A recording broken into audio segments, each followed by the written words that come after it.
Board of County Commissioners meeting room. I'll call this meeting to order. If you'd please rise with me and honor our flag. I pledge allegiance to the flag of the United States of America and to the republic for which it stands, one nation, under God, indivisible, with liberty and justice for all. And now, as we always do, I'd like to have you have a moment of silence and think about all the good things that you have in life, and be thankful that we live in the free state of Florida, and be thankful for our men and women of the armed forces who stand watch around the world, and also our first responders, the sheriffs, deputies, the EMTs, the firefighters, the people in the emergency room, the people that take care of us every day. Moment of silence, please.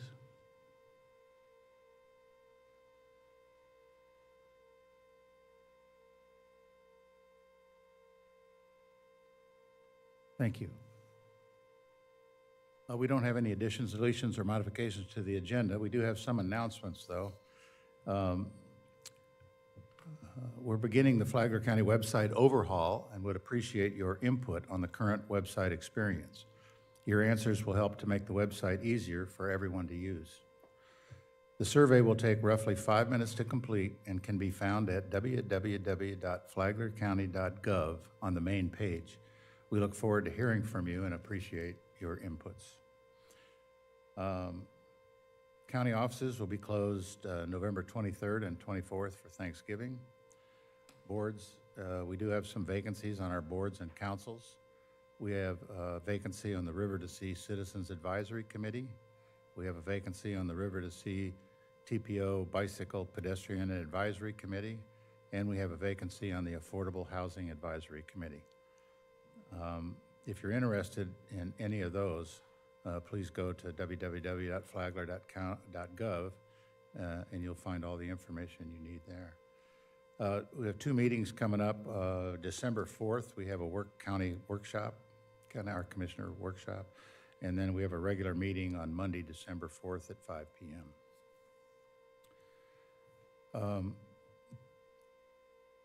That's 5. Yeah, December 4th at 5 p.m. There's a workshop at 1 and then okay. We have a presentation this morning, or this afternoon. Flagler County Historical Society 40th Anniversary, presented by the Historical Society. Come on down. Ed? James? Come on down.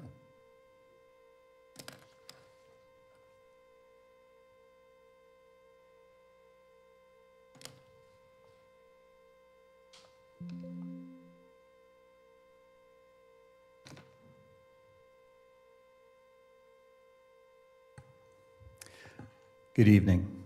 My name is Ed Charkovich. I live in Palm Coast in the B section, and I'm the president of the Flagler County Historical Society.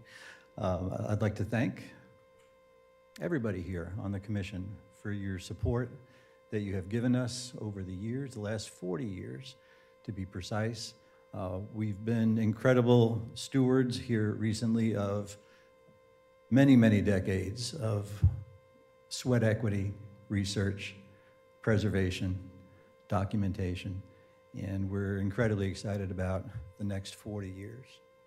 So we are celebrating our 40th anniversary. We're housed in the Holden House Museum, which is in Bunnell on State Route 100, 2 blocks in from US 1. We have a research library. Actually, we just renamed it in honor of Cisco Dean, a Flagler County historian who passed away August 30th. So it is now the Cisco Dean Research Library. You can switch to the next slide. Where do I have? There we go. If you take a look at the founders of the Historical Society, it literally was a who's who of Flagler County politics, established families, people that have been here on generational farms since the very early 1900s. And they all came together and realized that Flagler County is incredibly rich in history. A lot of people look at Flagler County history as not really existing before the ITT era of the early 1970s and late 1960s, when in fact our history extends back some 15,000 years to Native American cultures, even before that, when we had mastodons and mammoths and armadillos the size of Volkswagen Beetles that were wandering around on these properties. And since then, we've had Spanish, we've had British, we've had Spanish again, we've had Civil War, Revolutionary War history. Everything has taken place here. Flagler County has been the agricultural breadbasket of St. Augustine's military fort since the 1500s. Actually, September 9th, 1565, Pedro Menendez de Villas came walking through here looking for shipwrecked French sailors. We have had a lot of first ofs. Grants to restore the Holden House, namely, was one of the first grants that we secured in Flagler County. The Holden House was a little bit of a mess back in 1983. I think there was talk of it being leveled and raised for a parking lot. But because of established people, because of the good graces of people in local politics, the house was restored, preserved, and it continues to be a showcase for Flagler County history to this day. Next. So from the Brick Road to the Kings Road, we have an amazing amount of history. James, do you recall how many miles of historic roadways we have?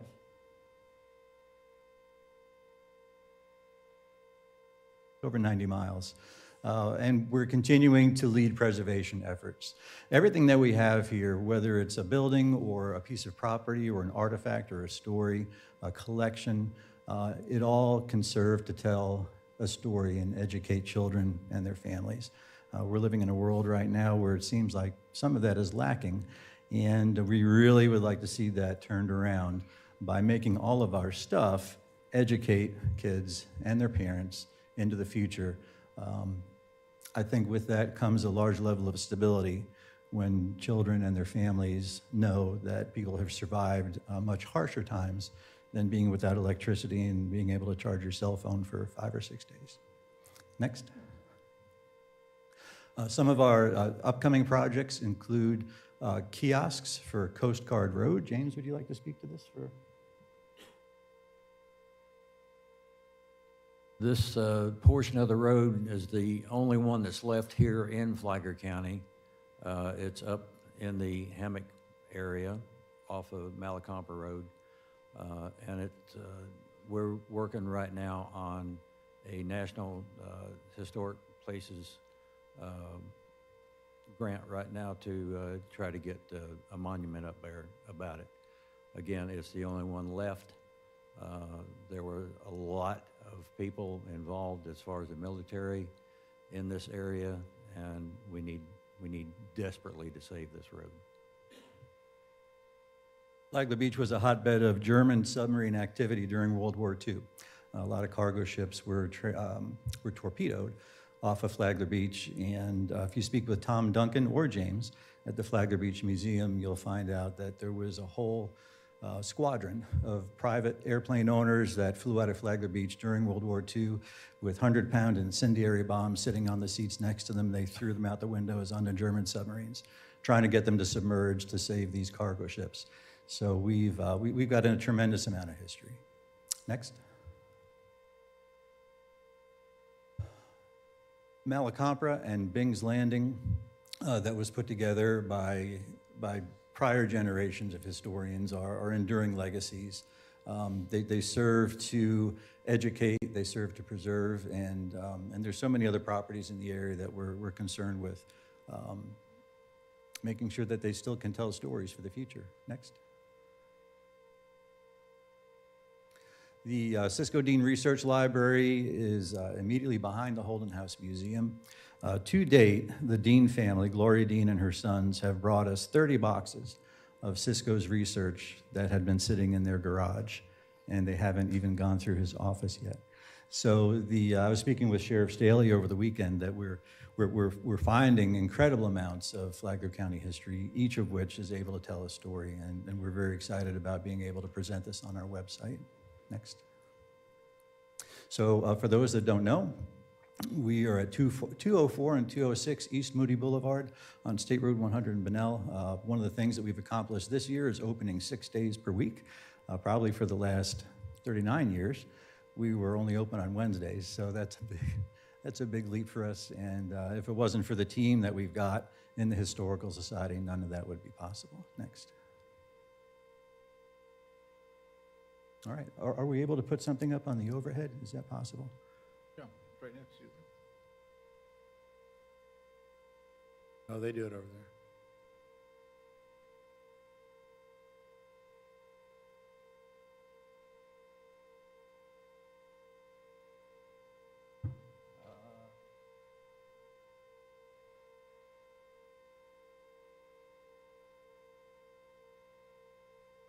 While we're waiting, I'd like to invite Bunnell Mayor Catherine Robinson to come up. She'd like to say something on behalf of Flagler County history. There it is.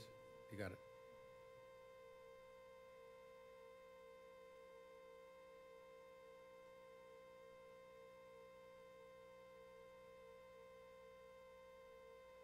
All right, so the Board of Commissioners, all administration and staff, Ms. Petito, Mr. Hadid, Lucy Dance, everybody that works so hard, that has been so gracious to us. Flagler County's Tourism Office, City of Bunnell, City Commission, our membership, all Flagler County museums, our history groups, historians, and fans of history. We just want to extend our gratitude to all of you for valuing history, for supporting its stories, for understanding that history isn't just a collection of names and dates and facts and figures, but it's a way of changing the lenses on our outlook on the present and on the future. And we really appreciate, especially with the recent donation of the 6-passenger minivan. You can see it there on the left-hand side of it's parked down the parking lot. We just got it back from Palmco Signs that is ready to hit the streets to resume our 15-year history of history bus tours. And then Denise Calderwood has loaned us a 15-passenger bus, which you can see our vice president washing there outside of the Holden House. That's about ready to hit the road too, and we're going to be starting our tours back up. We've got so many exciting things that are coming in the future, and if you haven't been there to visit us, we'd love for you to come by and also take a look at some of our other museums in the county. Thank you. Good afternoon. I'm Catherine Robinson, Mayor of Bunnell. It's good to see you all. You know, we support in the city of Bunnell our historical society, the Flagler County, and we're very proud of them for the 40 years and for the great work they've done. Some of you went to Polk County and observed the museum down in Polk County, and what an awesome event that was to go see and experience. I know that the private Christian school will be moving. Not happy about that, but I understand it. And I'm hoping that as time goes on and there's discussion about what to do with that building, that there will be an opportunity to consider expanding the Historical Society into a museum or some sort of use that would benefit the city of Bunnell and the county as a whole. You know, we are the crossroads of Flagler County, and we appreciate what you do for us and what you do for the community as it comes together. So thank you for what you do. In a historic first this year, we took in our first history intern. I'd like to introduce to you Simon Krasner. He's a history and philosophy major at UNF. He's been spending the last several months with us, and there are some words that he'd like to say about Flagler County history. Just take a minute. My name's Simon Krasner. I live in Palm Coast. He's already stated my biography. I'm a product of the Flagler County school system. I studied at Indian Trails and Matanzas. I graduated from Matanzas back in, it was 2017 or 2018 now. I've studied history with the team here, and I've seen everything from mastodons to mammoths down to our sawmill sites to all of our historic sites that go back hundreds of years. And it's just a rarity to know that so much is actually here. And it's a living history that I wish we covered. This is the stuff we do here at the Flagler Historical Society. And I hope all of you could understand and relate to that kind of image. We students don't get enough of it. Real history, local history, all history is local. It's just telling it that's hard. Yes, I've covered British, Spanish, and African American history, Menorcans, Revolutionary War history, Civil War, the land booms in the 1920s, women's voting rights, segregation, desegregation. It's all in our county. We've seen it all. We know it all. We just need to tell our story of it to our students. And these are the lessons I learned here. I've learned with them. Thank you for supporting us and continuing to support us for the future. Thank you.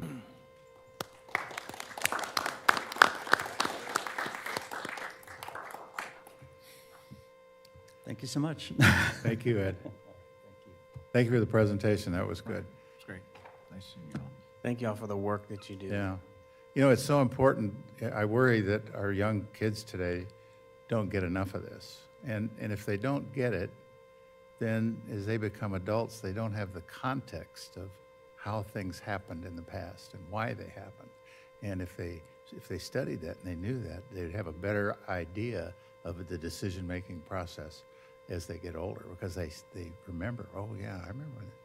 But the context of our country and the history behind it, I think is so important. And thank you for what you do. All right, well, thank That's you. terrific. Thank you for supporting. Thank you. All right.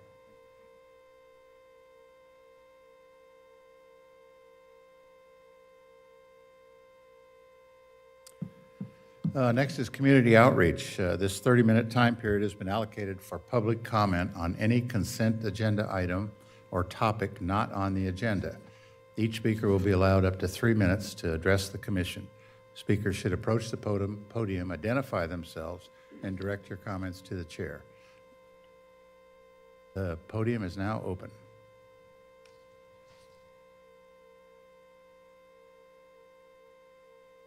Jane Gentile, Youth, Plantation Bay. Through the chair, I'd like to know the status of the lawsuit against the old Dixie Hotel. A lawsuit was filed almost 2 years ago because the current owners are in total violation of the agreement signed May 13th, 2021, giving the county permission to tear down the building with their $250,000 bond money that they still haven't paid. I've looked at the docket on this case. It has never, Aladeed has farmed this out to the former county attorney, although his obligation when he signed his contract with the county here was to defend the county's rights in and out of court himself. But he hired the former county attorney, who's already McKinnon, who's been paid over $30,000 to date, who has never set this case for hearing in front of the court. This is a prime example of summary judgment. The owners even gave permission to the county to destroy the building. This is over 2 years that we are looking at an illegal sign besides an illegal building. The illegal sign put up, and thank you all for paying attention, by Adam Mengel, who he jokes about it, says hotel and restaurant coming soon. We're looking at that huge sign that was erected March 6th, 2022. The hotel, I have recent pictures taken a week ago. The structure violates every state statute of a safe building, and I think it is a disgrace that the county has the gold in their hands to get a summary judgment, the agreement. Jerry Cameron said, as long as God gives him the strength, he would like to drive the bulldozer to demolish the building himself. He worked very, very hard on that agreement. Please make the county attorney do something, and please order that that illegal sign, which violates state and county ordinance, is torn down immediately. It's bad enough we have to look at that disgusting building that was abandoned 13 years ago. And yet the county is putting money for parks and bridges to nowhere, but we, 5,000 taxpayers, plus the people who live in other communities, and people who, this is the very first entrance to Flagler County coming from South Florida.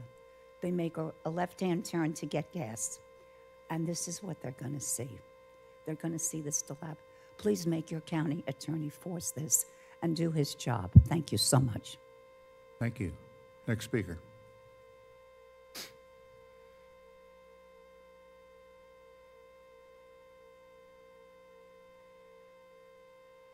Thank you for letting me speak.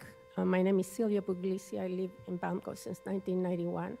And for many years, after we lost that hotel that the former speaker Jane spoke about, we've been dealing with this eyesore for everybody. I don't travel that area that much, but every once in a while, if I have company, we just go around the county and you go by there and it's this eyesore all these years, and it's been so costly to all of us taxpayers, right, as well, as I hear from her. When are you going to resolve these issues? You know, I mean, it's an eyesore. It's a danger. God forbid, kids playing nearby, get inside there, a lost pet, can have crime. It's an anything blight attracts crime, you know.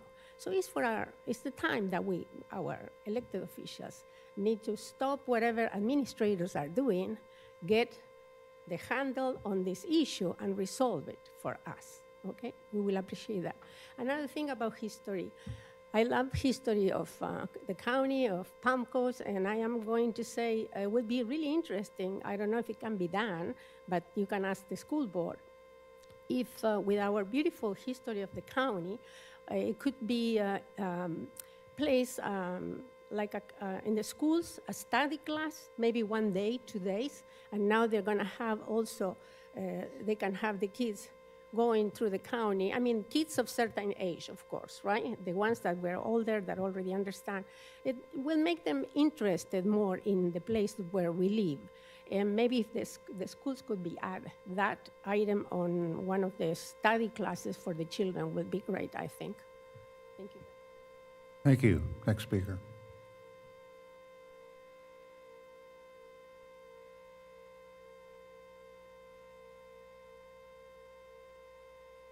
Good evening, Commissioners, and thank you for this opportunity. My name is Jack Webb. I live in Bulow RV Park. I've lived there for 17 years now. In October of last year, the code enforcement officer came through Bulow and wrote up approximately 55 homes for code violations. Although many of these are justified and understandable, there are others that are harmful, unfair, and unjust. That's why I'm here tonight asking for your help. I'm a Vietnam vet and retired teacher. After retiring in early 2006, I discovered my perfect home base located in Bulow RV Park with a small group of 9 park model homes, each with a large screen porch and several with carports. They were situated on a small pond in an oak grove. These park models attachments were installed by Bulow and then sold to individuals like myself. Apparently in 2007, 1 year after I bought my home, there were changes in the county codes. Based on those changes, which have gone unenforced for 16 years, the code enforcement officer went through Bulow in October of 2022 and wrote up offenders in 55 units. He has been back several times since then to find new offenses, and the most recent visit was this last week. The 9 park model homeowners are being instructed to remove porches and carports. The removal comes at great expense to the owners and devastation to our homes. My neighbor, who is in poor health and lives below the poverty level, cannot afford to remove her porch and carport, nor can she afford removal of the home once she has been evicted. She will be left homeless. There are others in the park in similar situations. As I said before, each of the 9 homes around the pond was purchased initially from Bulow with the assumption that they had been inspected by the county at the time of construction and met all county requirements. These codes went ignored and unenforced for 16 years. Their enforcement at this point is so unfair and unjust to so many of us. It is doing so much harm to our community. This commission has the authority to change this, to make it go away. Action by this body would simply be the right thing to do. Please help us. Thank you. Thank you. Next speaker.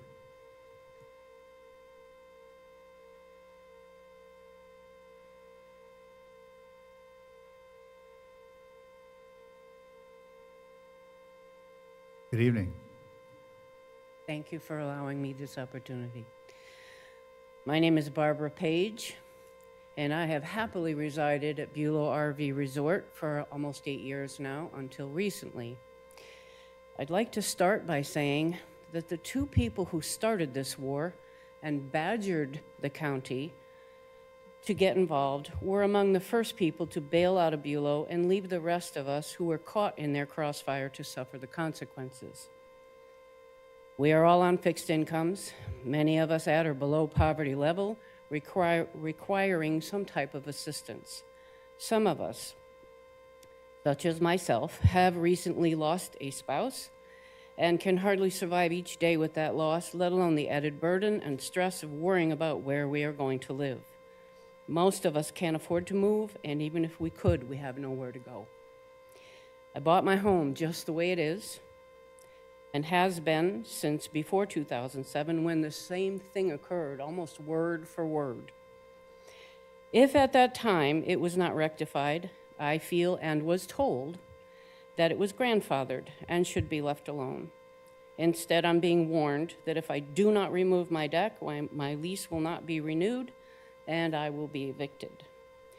We are not here to create disruption. We only wish to be left alone to live our supposedly golden years in peace. We are here to support our friends and neighbors. Many now feel like family, without whom it would be a very meaningless existence. Thank you for your Thank you, Barbara. consideration. Next speaker, please.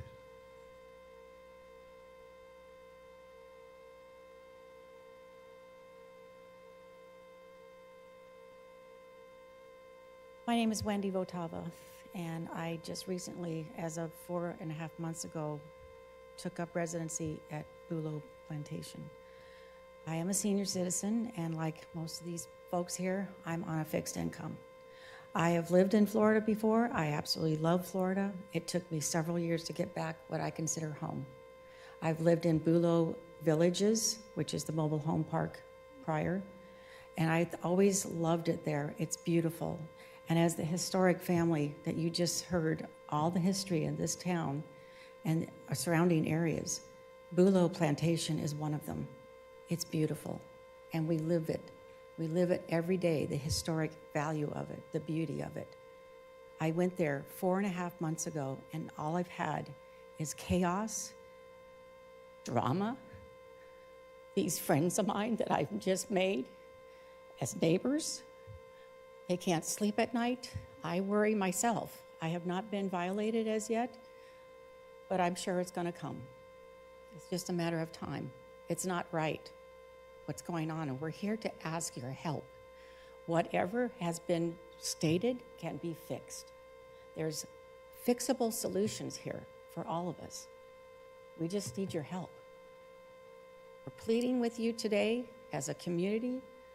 We love our community. I love my neighbors. And if we all get abandoned, we're senior citizens, and you know what's going to happen? We're going to become homeless.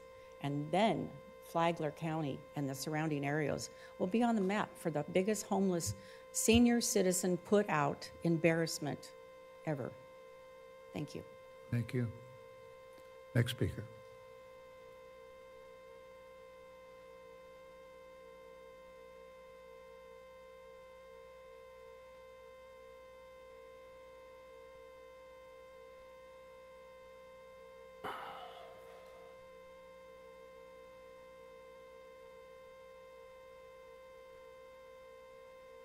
Hello, my name is John Hyde.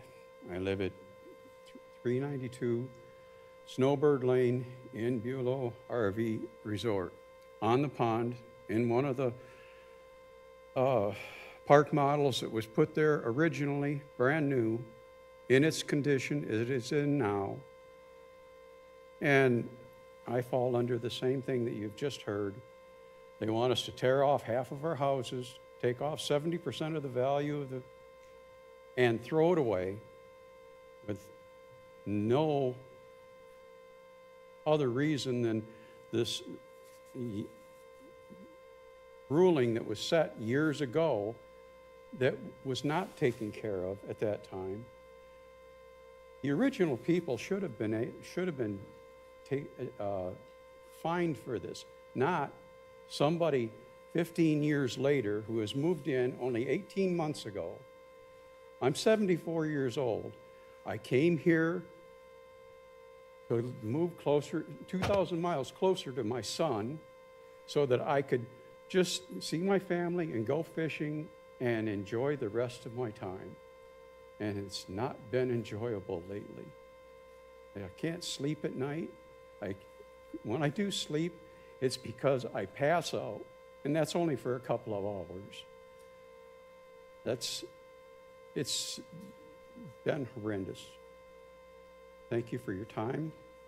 Appreciate it. Thank you, sir. Next speaker.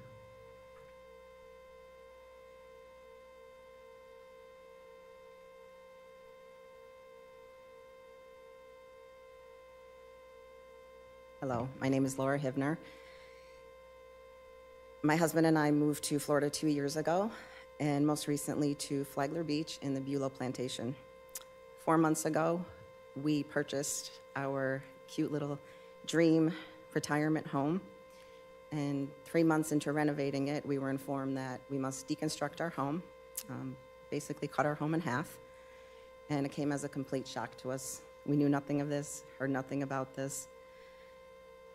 In moving to Florida, we knew no one. We didn't know a soul here. And we moved into this little community where we now have neighbors that have become friends and family. We're there to help each other, take care of each other, and most recently, lean on each other because we're going through an extremely hard time. Watching my fellow neighbors deconstruct their homes, tear them down, cut them in half, abandon them, and literally just leave them because they have no means to take them down and they have no financial money. They don't have the money to do it. We are saddened, we're scared, we're sad, we're angry. The whole mood in our cute, little, beautiful community has changed. Most of us have park models that we can't just pick our homes up and drive them away. Our houses are concreted to the ground. We have separate electricity, plumbing, water, sewer. It just can't be done without a huge financial burden on everyone. We're here today to plead with you, just to hope and pray that we can come up with some solution, something where we can work together just to solve this problem. This issue has lain dormant for 16 years, and now it's just being brought to our attention, and we're all suffering. So all we ask is if something can be done, that we can work together and you can help us. You're all here to help us, not hurt us. And that's all we're asking for tonight. Thank you. Thank you, Laura. Next speaker.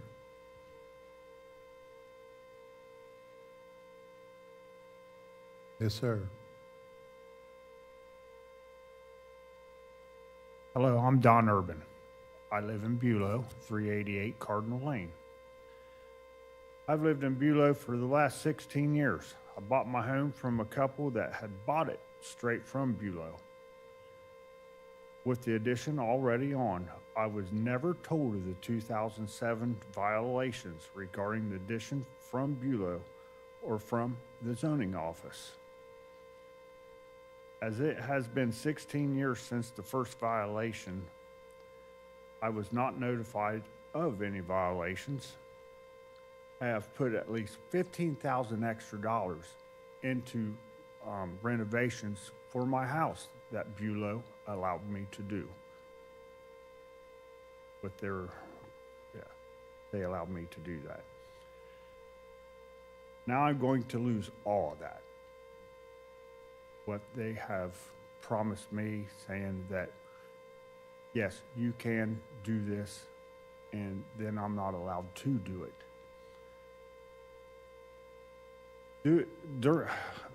Due to ignoring the violations for 16 years, I believe it's not fair for us to have to pay to take off our additions and everything. I think someone else should be able to help us if they are going to make us rip our houses apart. A lot of money that we just lost. And I really thank you for your time. Thank you, Don. Next speaker.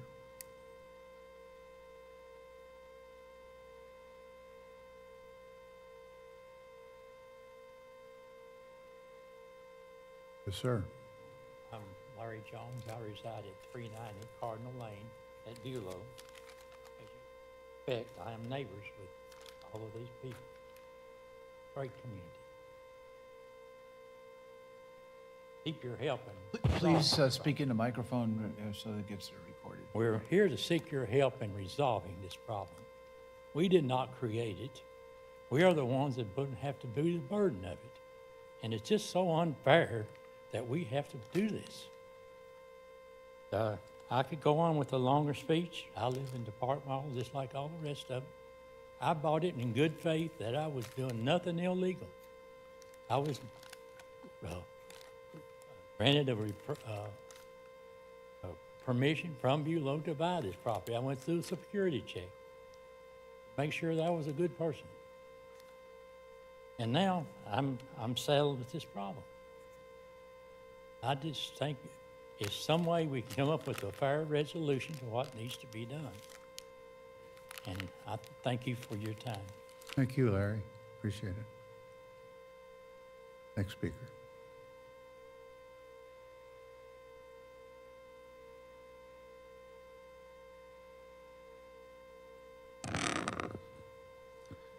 Good evening to the commissioners. My name is Rob Hivner, and I'm a resident of Florida and a resident of Bulow Estates as well. I am also a former member of the 101st Airborne Division, spending almost half of my career, my military career, at war. The other half of my career was spent traveling across the globe, training for war. And in that time, I spent a lot of time in good and bad areas. And I can tell you that one of the very first things when you get into a bad area, whether that be a community, a village, a state, is absence of servant leadership. It's clear, it's very abundant. A month ago, a group of my fellow community stood up here and asked for help. Fell on deaf ears. We buried our heads in the sand, and nothing got done. And in that time frame, approximately 20 families have been evicted. Handful of them homeless. An elderly couple put their change on a dining room table to see if they had enough money to make it to Michigan to live with their daughter. Heartbreaking. I've seen this shit in third world countries. I never expected it in Florida. I'm asking each and every one of you to go home today and find out if you are a servant leader, because right now we need them. We've reached out to Congressman Mike Waltz, and he's jumped into action. He's given us full support, his team. I emailed him on Monday, last Monday, and on Tuesday, I was on phone conversations with him, offering resources and help, trying to get us through this. I've also been in touch with the JAG office in Washington, D.C., Veterans Outreach. Their lawyers and paralegals are also offering us help and giving us resources on where to go and what to do.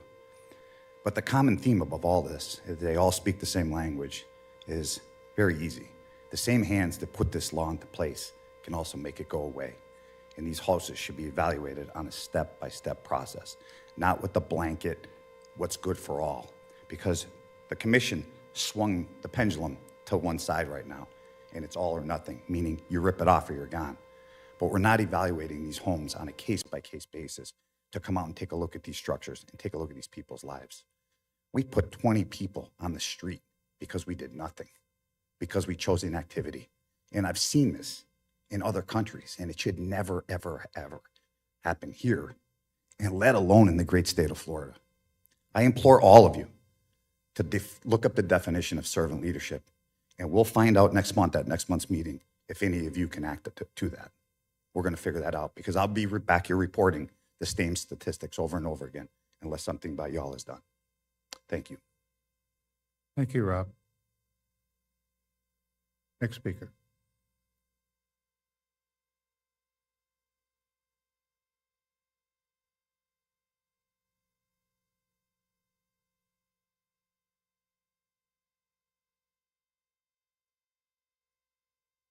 Good evening, ladies and gentlemen. My name is Glenn Gainsborough, and my wife Jody and I have lived in Bulow RV Resort for 6 years in one of the park models. I believe you've all received an email from me. I know I got verification from Mr. Dance and Mr. Sullivan. Leanne, I sent one to you. It said that you had read it. Mr. Hanson, I don't know if you read the email I sent you. Yeah, I replied. Okay. Oh, you did? Oh, well, that's my mistake then. Mr. O'Brien, did you get a chance to read the email that I sent? Great. Okay. Well, that basically was the complaint and the legal responses through Florida statutes, et cetera. But I'm sure you've had a chance to read them. Hopefully you've been able to discuss them among yourselves, along maybe with the legal department. But when all is said and done, the elephant in the room is the same simple question everybody's been bringing up. Why was this not addressed by the county over a decade ago? If it had been, none of these problems would exist, and probably none of us here would have bought our homes in Bulow. Please understand that we are not against maintaining a safe and sound community. Finding ourselves in the situation we're now in, I propose a way forward that might be satisfactory to all concerned. Inspect each residence cited on a case-by-case basis for safety and fire compliance. If a residence is found to be structurally unsound or a fire hazard, continue with the violation. If a structure is found to be free of these defects, grandfather in an exemption from the appurtenant structure clause and put in place a moratorium regarding any further additions in the park. This would, I think, satisfy all parties concerned and would allow those of us in perfectly sound and safe homes to continue on with our lives in peace. We are not against a safe and sound community. This is not, we're not promoting fire hazard, we're not promoting unsafe structures. We just ask to be examined, stand on our own merit, and I think that this is a reasonable proposition that can be considered. So thank you for your time. Thank you, Glenn. Next speaker.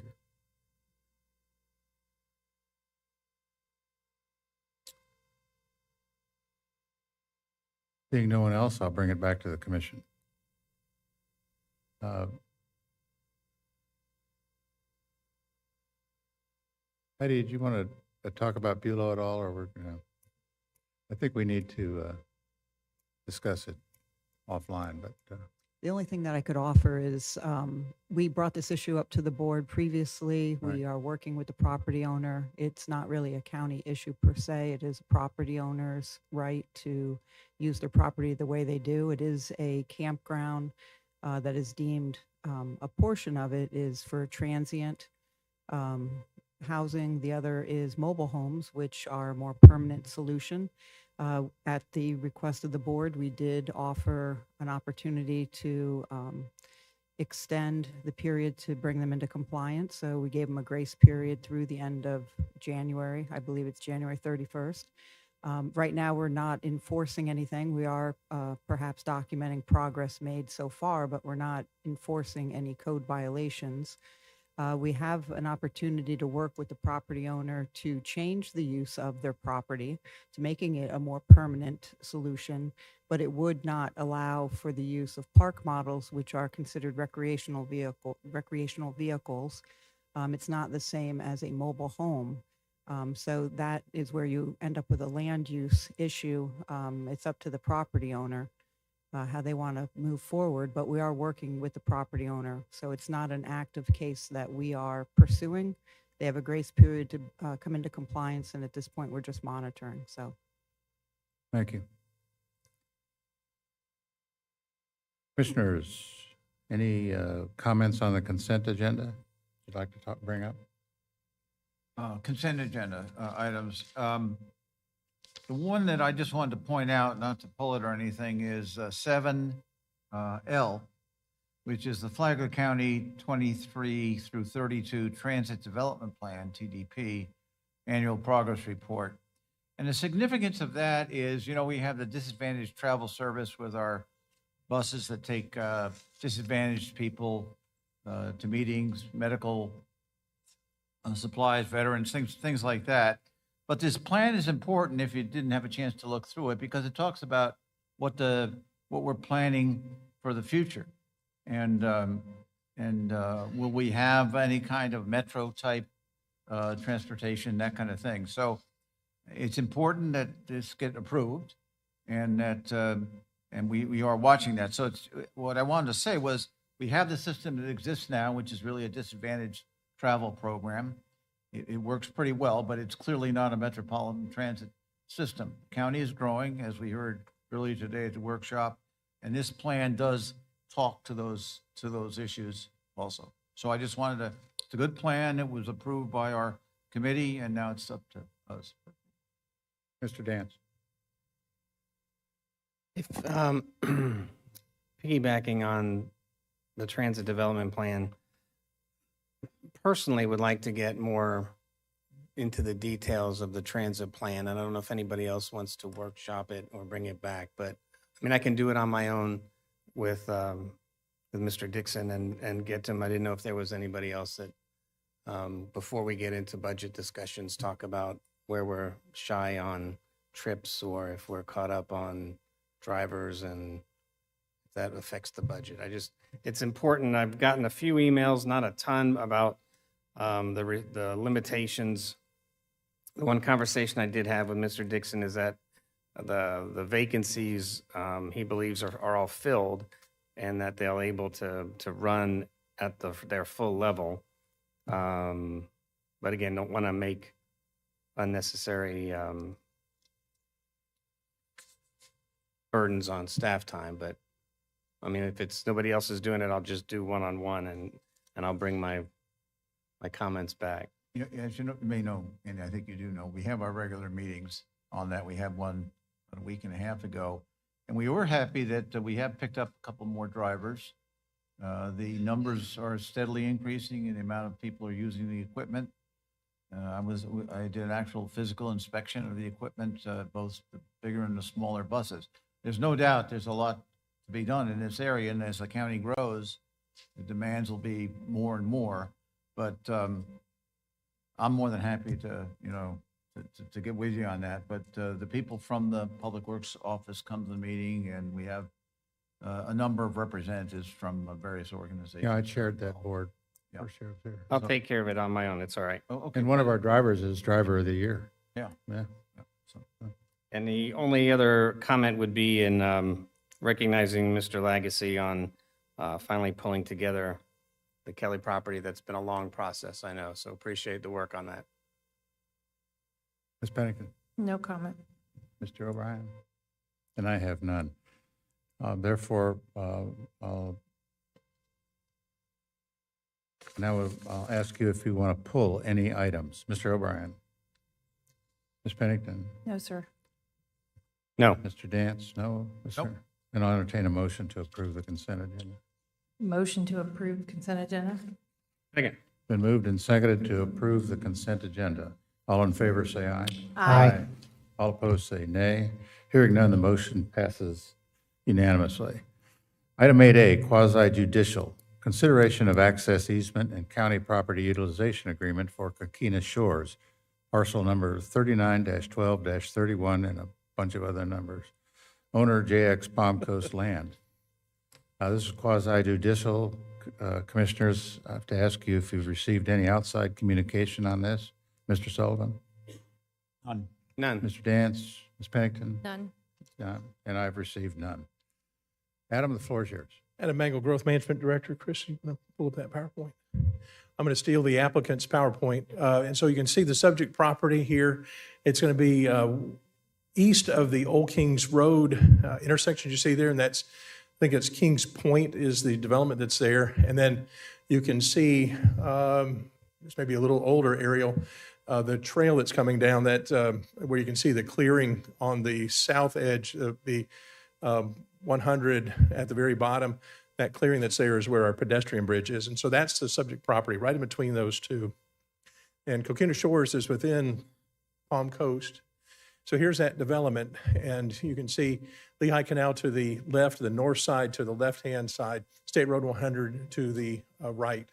And so the south is going to be to your right on this graphic. You can see those two entrances that are shown, a main entrance, temporary right in, right out. And that's actually going to be, I think, also potentially more permanent with that right in, right out. But it's showing on this drawing, at least, is labeling as a temporary. And you can see those two in close proximity to each other. You'll recall with these, that what's happening is any of these properties developing on the north side of 100 require an access easement from us. And we do that through these agreements. So we've had a few of these that have come in. The last one was for that storage use that was east of this property. And so the agreement that we have presented to you has been vetted through a couple of times. Here's that detail showing, and that right in only is emergency use only on that. So you have the main entrance off of 100, and then just to its west, that right in only as it's sitting now. These are approved by DOT for their access connection.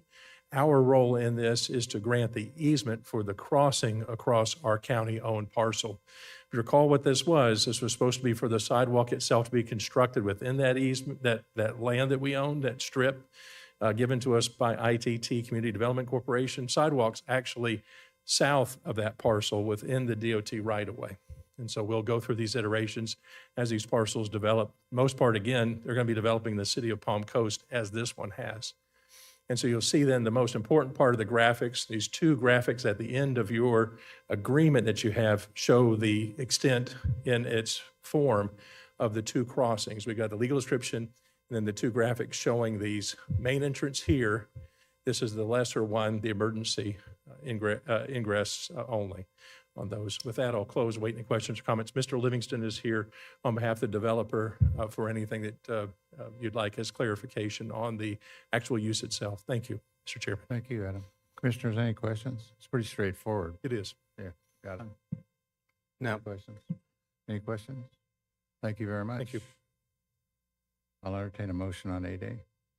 I motion to approve 8A, consideration of access easement and county property utilization agreement for Coquina Shores. Second. It's been moved and seconded to approve item 8A, quasi judicial consideration of access easement and county property utilization agreement for Coquina Shores. All in favor, say aye. Aye. Aye. Opposed, say nay.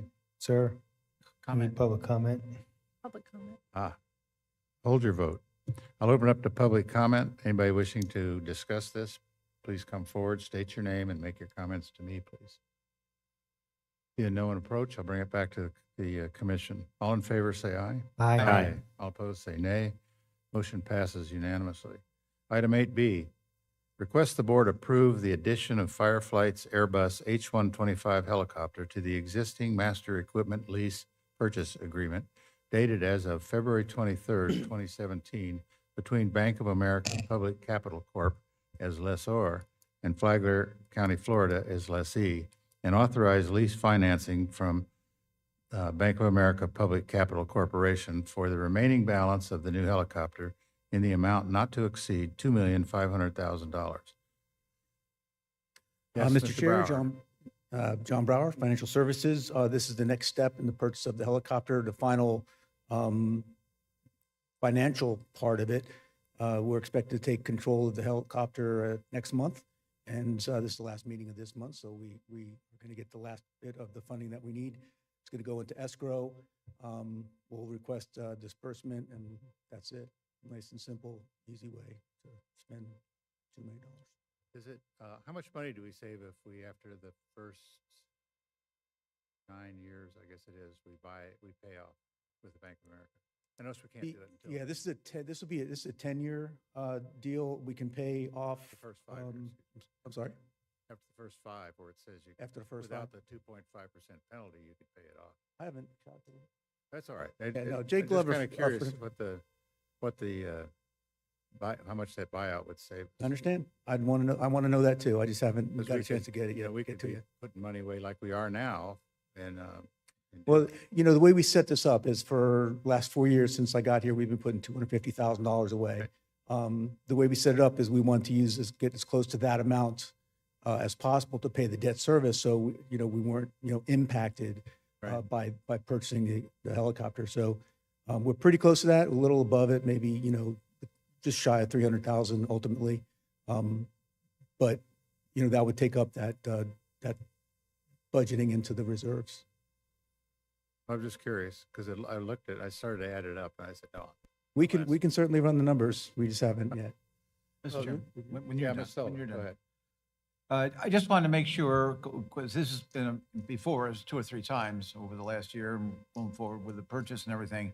I just want to make sure, I remember the trade-in value changed a little bit from the beginning. Is that, any changes in that? And are there any significant changes as far as the major additions, the sensors and things like that? The bill is about the same total now as the last time we heard this. Mr. Chair, as far as I know, I've asked the question many times. We've gotten the same response, which nothing has changed. Although the selling of the helicopter changes a little bit. I think the last number I've heard was 400,000. The market's going to determine what that's going to be, I guess, when we finally get the new one, which I think is going to be in the spring, because once we take it in December, we have to go get all the extra stuff put on it. So once we receive and are actually put in use the new helicopter, the old one will be sold. The market will dictate how much we actually get. But we're expecting, for our calculations, we use 400,000.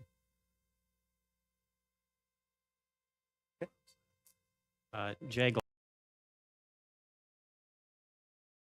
related matters.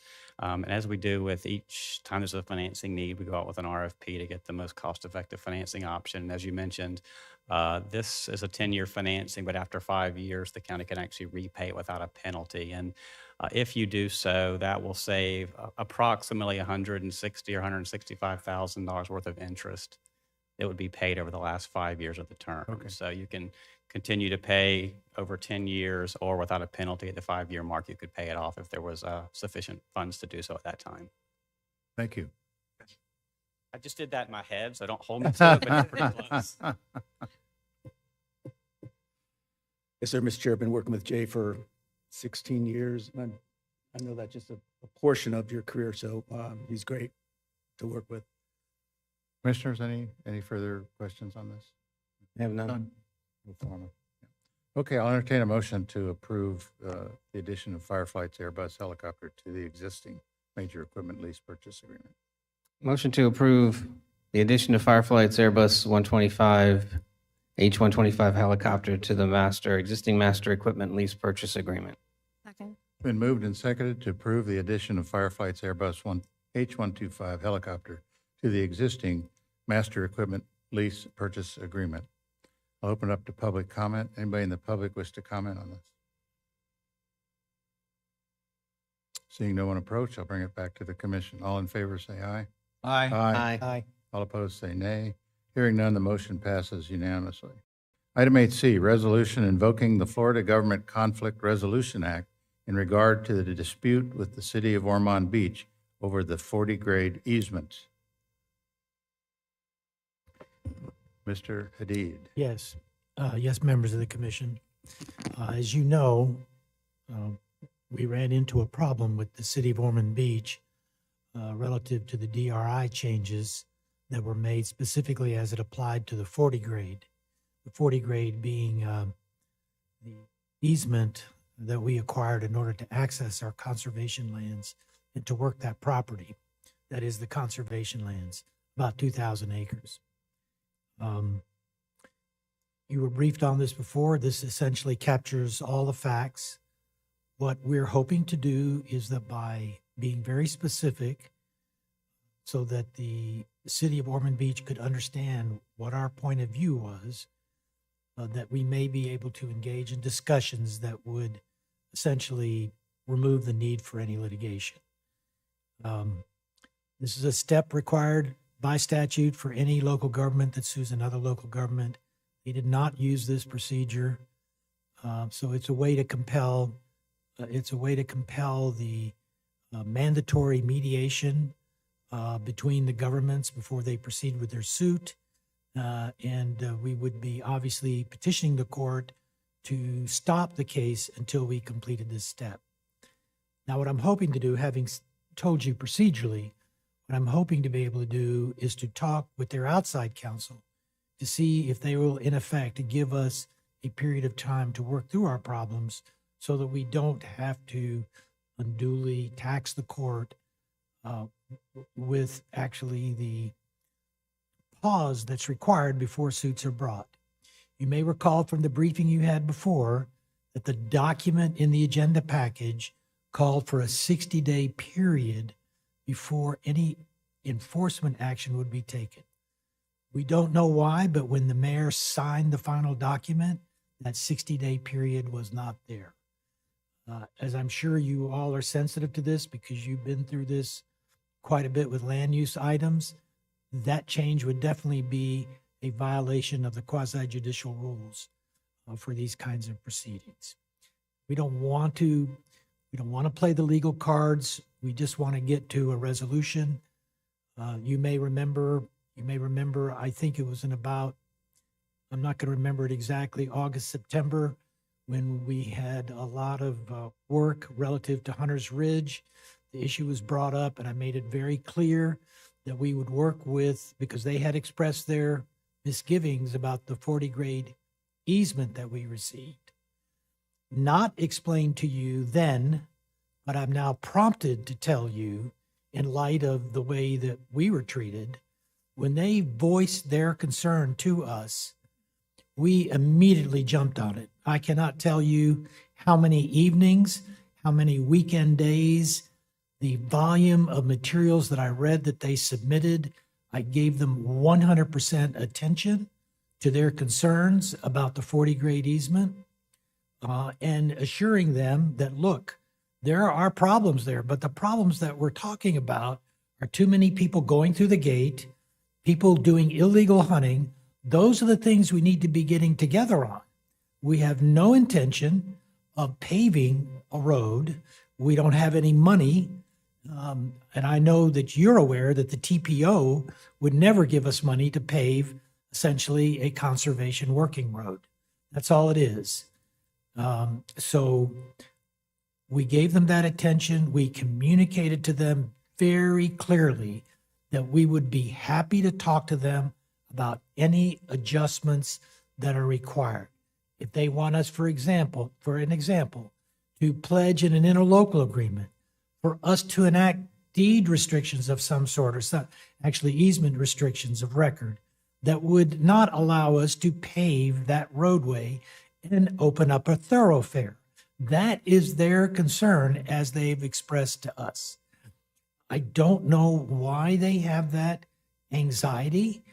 All of you know that we have very substantial conservation lands that we have, because the county engaged in a very aggressive greenway acquisition program starting in 1988. And you also know, you're at Princess Place, you see how that land is managed. It is managed very thoughtfully. We do not go in, and there are communities that do this. I'm not going to mention where they are. They're not in Flagler County, but in other places where I've seen that they have taken lands like that, they've paved them over. They've done things that I do not think are appropriate. I do not think that those are kinds of things that would be even contemplated by this commission or any commission that I've ever worked for. It just does violence to the conservation ethic that we've attempted to uphold. Now, I don't know if they're not aware of that, if they think there might be some kind of runaway commission in the future. We would be happy to codify as much as possible to assuage any anxieties that they have. Again, hopefully, I am going to ask that they give us some time to discuss and respond to the facts as we have presented them. So we ask, as consistent with your direction at the last meeting, we have prepared this under the statute. It meets that particular statute, the Intergovernmental Conflict Resolution Act. And so we ask your approval of it. Obviously, I stand ready to answer any questions. Looked to me like their position now was that that the Government Conflict Resolution Act is moot because they're not suing us, they're suing the developer. Is that correct? They gonna are take- suing the developer, but they are also suing us. They're actually demanding relief against us. Okay. It's not like there is a doctrine where sometimes you need to join a necessary party, or Right. it may not be necessarily an adversarial thing. You just need a portion of the relief that the court may award apply to that quote necessary party. And the necessary party can argue about it. But here we are actually having to defend the action that we've taken in obtaining the 40 grade easement. Right. Good. Any questions, Commissioner? Just Dave? my only comment is Hunter's Ridge has been around so long, and this developer has really tried to pull it together and get it done. It was languished at times, you know, we were going to be a golf course and the land that was given back to the county. I mean, a lot of things, and Ormond Beach has been aware of this for that whole period of time, and they have to provide utilities, and that was the agreement. And I don't understand the details, but I was just hoping that maybe between last meeting and now, they've changed their mind on the lawsuit, but apparently not. So we have to do this. And to your point, they were provided notice under the statute for every step that we took before we took it. Many years ago, they did not react in any way. And I'm not going to say that I would particularly blame them, but then we had discussions about the DRI amendments, other sections of the DRI. So they brought to us a menu. I'm going to say 2 or 3 issues, 4 issues, which we took care of. They did not address this issue at that time.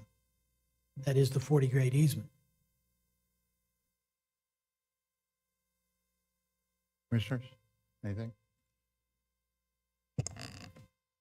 Mr. Chair, Yes, sir. I make a motion that we adopt a resolution invoking the Florida Governmental Conflict Resolution Act in regards to the dispute with the city of Ormond Beach over the 40 grade easement.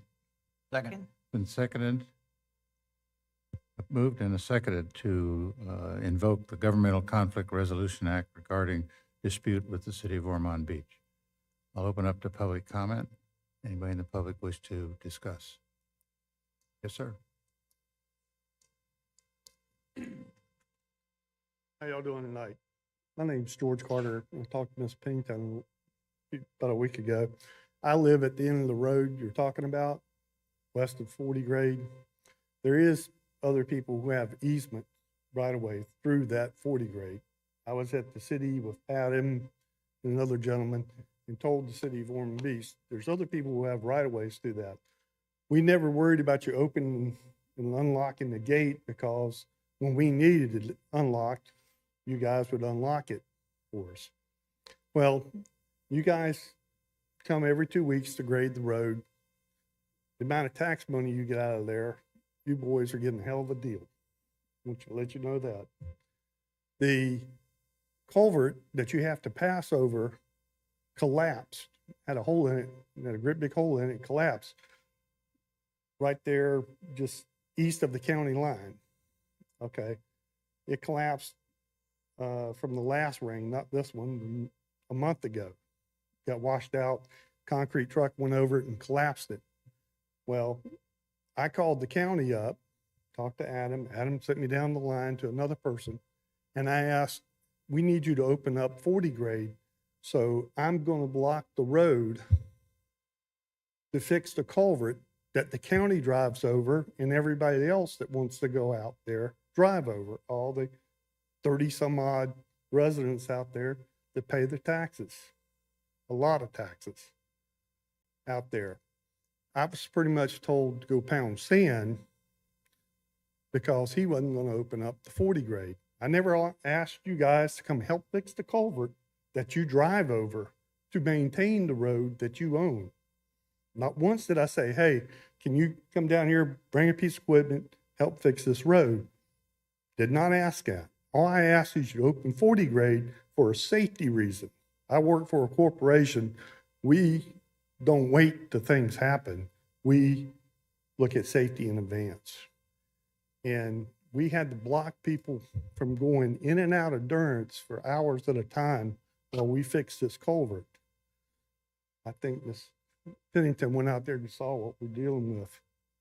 The other residents asked her to come out and look.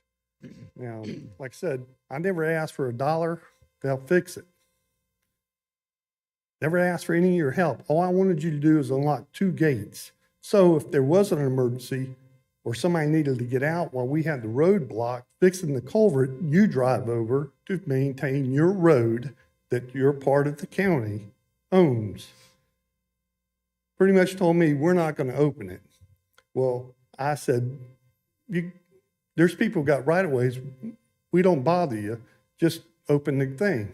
No, we're not going to do it. We're in the middle of this crap that's going on with Foreman.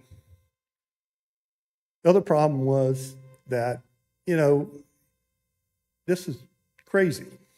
We're washed out now because the water coming off of the management area you guys got, it's just getting so bad that the canals aren't being maintained. This is in Volusia County side, which I can't really complain to you guys about it, but all the water still goes east.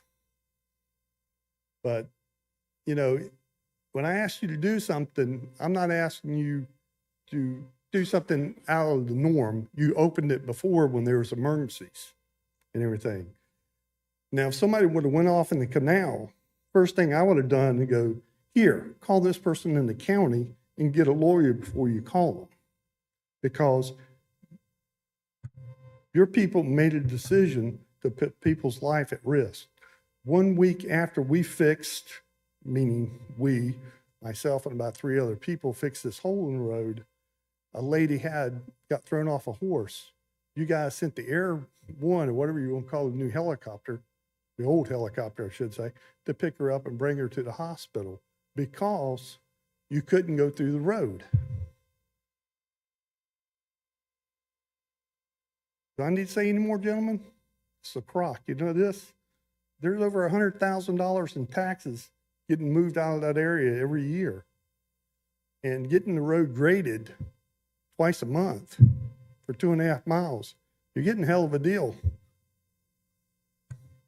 That's all. Thank you. Thank you, sir. Next speaker. Seeing no one approach, I'll bring it back to the commission. All in favor of approving 8C, say aye. Aye. Aye. Opposed, say nay. Hearing none, item 8C passes. 8D, consider proposed settlement of the Captain's Barbecue lawsuit. Ms. Petito? Or Mr. Hadid? Good evening. Just waiting for the PowerPoint to come up. I'll just briefly start with an overview of why we're here, and then I'll hand it over to the other folks that are here to speak on this behalf.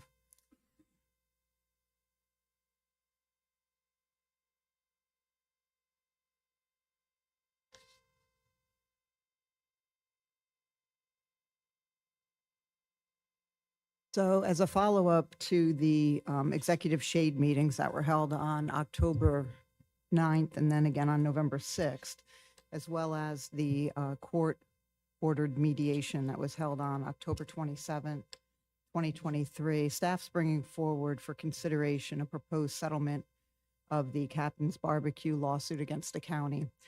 There is legal representation for both sides are present this evening, but for the sake of the public, I'll just provide a quick, brief summary of the mediated settlement agreement based on the formal documents that were attached as the backup to tonight's agenda item.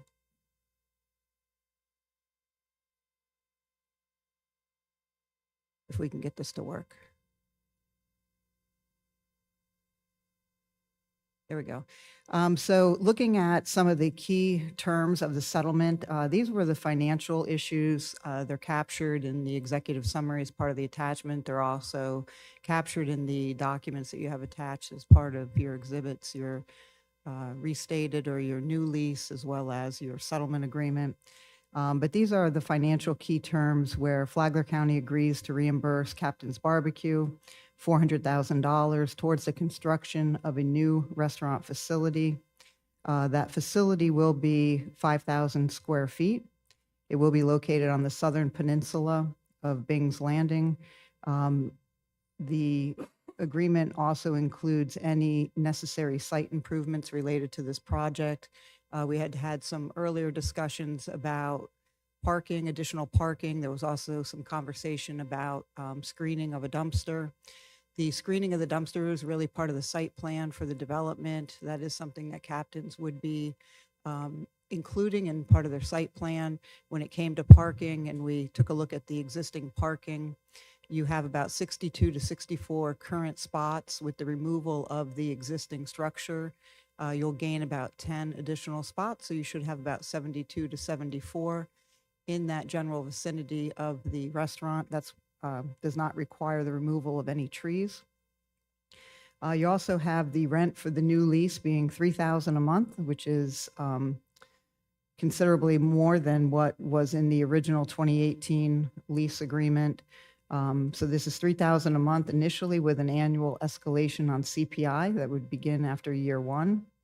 Both parties will be sharing in the expense for insurance coverage, which would be sufficient to cover the rebuilding of the restaurant should there be a catastrophic event. And then both parties acknowledge that the full term of the current lease are in effect until captains can occupy that new facility, with rent commencing about a month after they move in, or a month after that CO.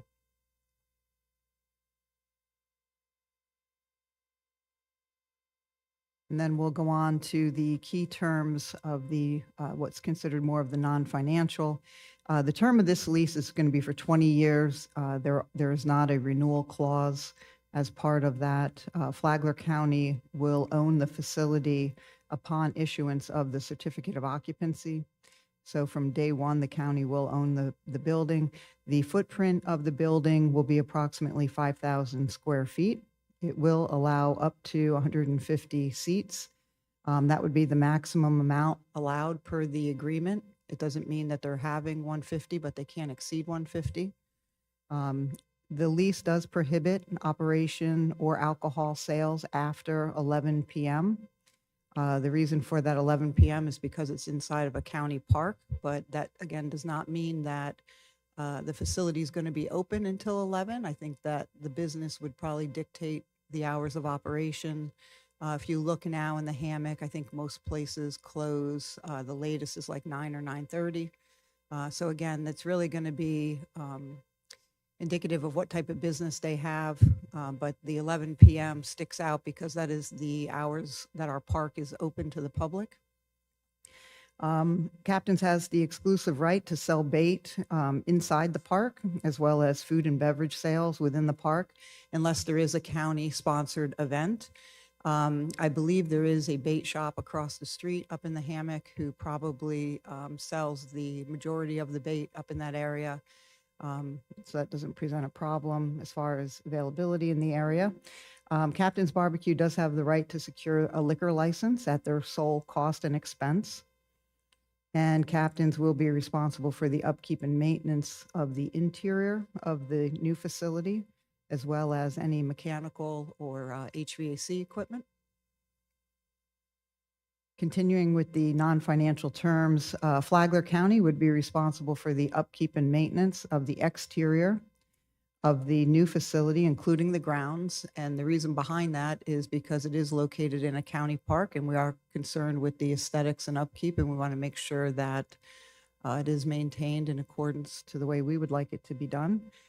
Flagler County is already running a sewer line up A1A headed towards Marineland.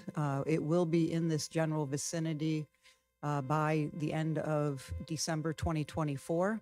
That is a project that had been partially funded out of American Rescue Plan Act funding, as well as a legislative appropriation that we had gotten. So this isn't county tax dollars per se, but this is money that we had gotten to really get the entire barrier island off of septic. So it's not some extra added bonus. It just happens to be what it is, and it's going to be available December of next year. Flagler County will use this opportunity to master plan Bing's Landing for some additional recreational opportunities and park enhancements. And that's really to do that for the overall public experience at Bing's.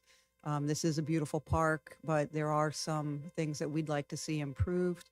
One of the areas that we'll talk about when I show you an aerial picture, but we had removed the old caretaker residence to the property. We'd like to restore that area to some additional parking. We are looking at installing some additional floating docks to the south part of the basin. Again, that is really for the boaters that frequent the park. If you go there now, it is heavily used. There probably isn't adequate space to accommodate the increased boat traffic that you see in a lot of our waterfront parks. So those are improvements that we are looking at putting in addition to replacing the existing pavilion that is on the south peninsula right now. It's not really to code, it needs to be rebuilt, so we're using it as an opportunity to relocate it. We are going to be working with the folks at the Scenic Pride and HCA to get some input from them as well, moving forward with what that master plan looks like, as well as other stakeholders in our community. Flagler County will be covering the permit cost or impact fees associated with the improvements that I've talked about today, including the cost of demolition of our existing building, which is the building that they currently occupy. That area would be restored to additional green space or parking. As I mentioned previously, by removing the restaurant out of the view shed of the immediate A1A, it actually improves the appearance of the park from the road by moving it out onto the peninsula. Flagler County is also looking to seek an established dedicated revenue source so that the money generated within Bing's Landing would stay within Bing's Landing. This is very consistent with what we do in other parks, such as Princess Place, Hall Creek Preserve, other ones where we do have a comprehensive management plan. So we are looking to seek to develop that sort of plan here for this park as well, and look to get some input from the community. As I mentioned, here's a look at a site plan. I can't take credit for this. This was actually created by Dennis Clark, shared it with me, so I'm not sure who created it, but he shared it with me as a depiction of what Bing's would look like. As you can see, the proposed location of the new pavilion on the west side of the boat basin, as well as the additional floating docks along the southern boundary of the basin for additional boat slips. It also reflects proposed new building on the peninsula. And this is not to scale, it's a general location of where it would be. It doesn't mean it's going to be L-shaped. We have not seen the new drawings for this facility, but it's the general vicinity of where it'll be located. The existing, as I mentioned, the existing Captain's Barbecue area would be removed, restored to open space, accommodating 10 more parking spots. It would also help to square off that parking because it's kind of an odd shape right now where you see that dotted line. That little red circle is where the Captain's Barbecue is right now. So it would help kind of square that off, even it out, bringing up those available parking spots somewhere between 70 to 74 spots. Again, this does not require the removal of any trees. I did talk about the additional parking. You can see it here where it says future additional parking near that north entrance where it's delineated out. There's an additional 60 spaces that exist now on that the center and north parcel. That caretaker location would open up some additional parking over there, probably somewhere around 10 or 12. So that would increase the parking there and kind of provide more opportunities for the public that frequent the center, that archaeological spot, the playground, and some of those activities. And I know that maybe not everybody, can wrap their head around this project, but there are some significant advantages and disadvantages of the settlement when we're looking at this. So looking at some of the pros, minimal to no tree loss with what we're proposing. It is less obstructing of a view from that A1A view shed. There would be no archaeological issues that was issued previously with the contested lease because it would be on a spoil area out on the peninsula.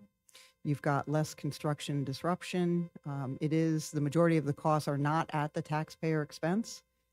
You've got the Captain's Barbecue paying the majority of that expense for that new location that we will own upon day one.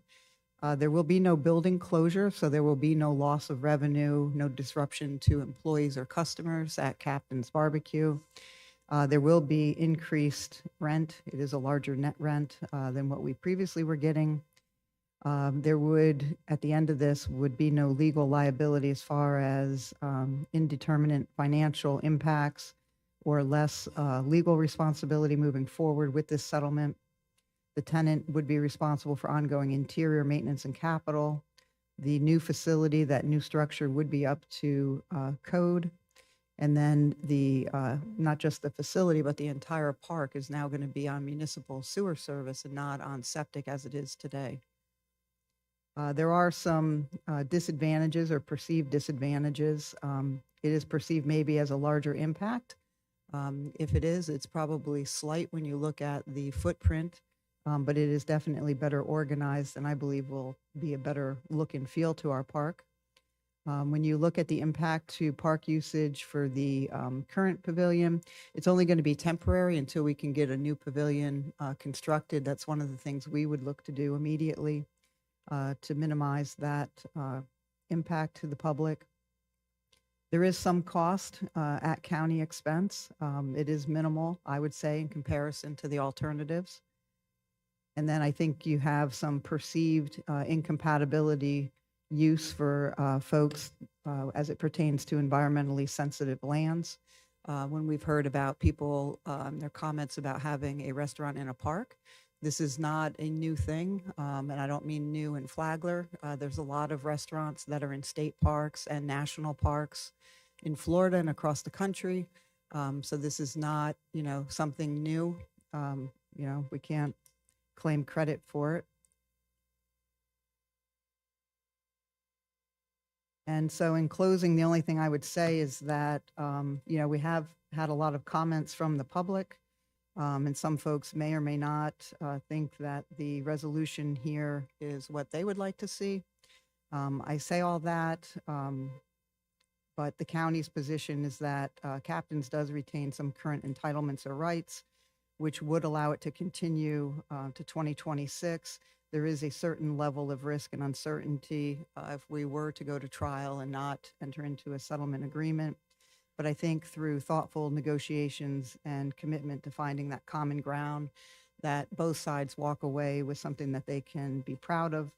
There is no clear winner that would emerge either through protracted litigation, but instead we've put more of an emphasis on achieving an amicable resolution that serves the best interest of all stakeholders, including our public.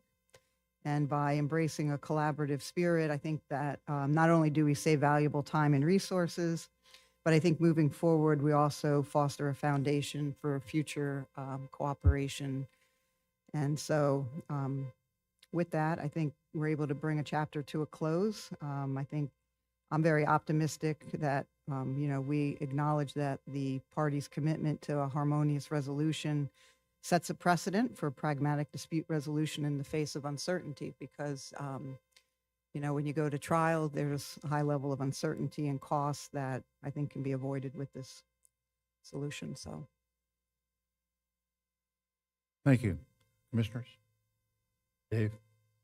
Just to maybe clarify this, and maybe our legal department can answer this, you've already mentioned it, but the choice we really have now is to, if we deny this mitigated settlement, we'll go to trial, because I think that's what the judge has said is going to happen. And if we go to trial and lose, for instance, and that's kind of the feeling that I got from our talk we've been doing on this for a while. Not necessarily true, but it could be true.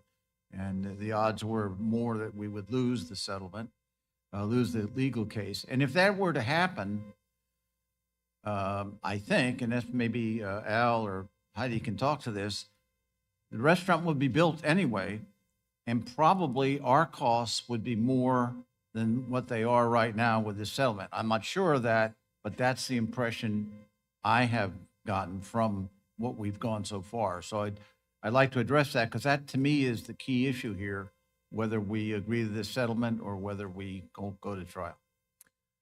Well, obviously, there is an added expense if we go to trial. And that means you have to gear up not only with the legal effort, but also with the need to retain outside experts to evaluate essentially what are business damage claims, economic losses. Plus, they have other, damage to goodwill and things of that sort are among the claims. So the expense of litigating those, especially before a jury, is very significant. Now, the other side would have to bear those kind of costs as well. But if they did prevail, the result is that they would be allowed, they would have a right to build the new restaurant according to the 2018 lease immediately adjoining the archaeological pavilion. That would be their right. Is that what you wanted to know?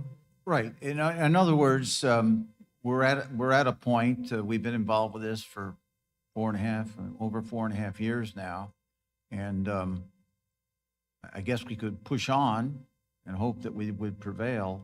But everything I've found out so far in research is that there's a good chance we'd lose the court case. So it's a difficult situation to be in. It's going to cost money either way we go. Mr. Dance. Thank you. We've heard from a lot of Hammock residents really that some preservationists that want to see things remain as they were with Bing's and not the added impacts in there. But at this time, our decision isn't really whether, but how. The whether it goes in or not has been pretty much decided. It's now how do we best incorporate Bing's. And that's, I think, where the settlement has helped us. It's allowed us to move the building to the peninsula, which is not an archaeological site. Knowing the information that was granted to us during disclosure, it is, having gone through with all that, it is in the best interest of the taxpayer to continue with the settlement. I think there's way too many issues that face us in a jury trial. I think the potential is for a much larger impact at jury trial. And, through the mediation, not everything is 100% on either side. There's been some give and takes. I think I want to add that was brought to my attention that when the Bing's, the current building is removed, that we take time to do an archaeological investigation before we pave over the site, just to make sure there's nothing underground that, due to the proximity of the dig site, that might be disclosed through some extra attention to the site before we pave it over or put gravel on top. But I guess in the final, right, in the final statement is just that, we've got Captain's is a known entity, is very popular, puts out a good product, and having come into this late in the process, not part of the original vote, I I'm not, not clouded by the proceedings that went in before. So being able to look at everything objectively, the settlement is the proper course. I know it's, in some instances, that's not popular, but to protect the taxpayers, I think that's the proper way to go. Leanne? Yeah, any comments? so just to follow up with that, so first of all, I've spent the last year getting to know the captain's issues quite well because I was not here for it. It is not lost on me how people feel about that park in the hammock, and my husband and I, we boat out of it every other week, so we can tell you that I understand the concerns. First, one of the issues I've heard brought up over and over again is nobody wants a restaurant in a park. It's perfectly normal. I'm sure many of you, being local, have gone to the Pancake House in De Leon Springs. The DEP operates that.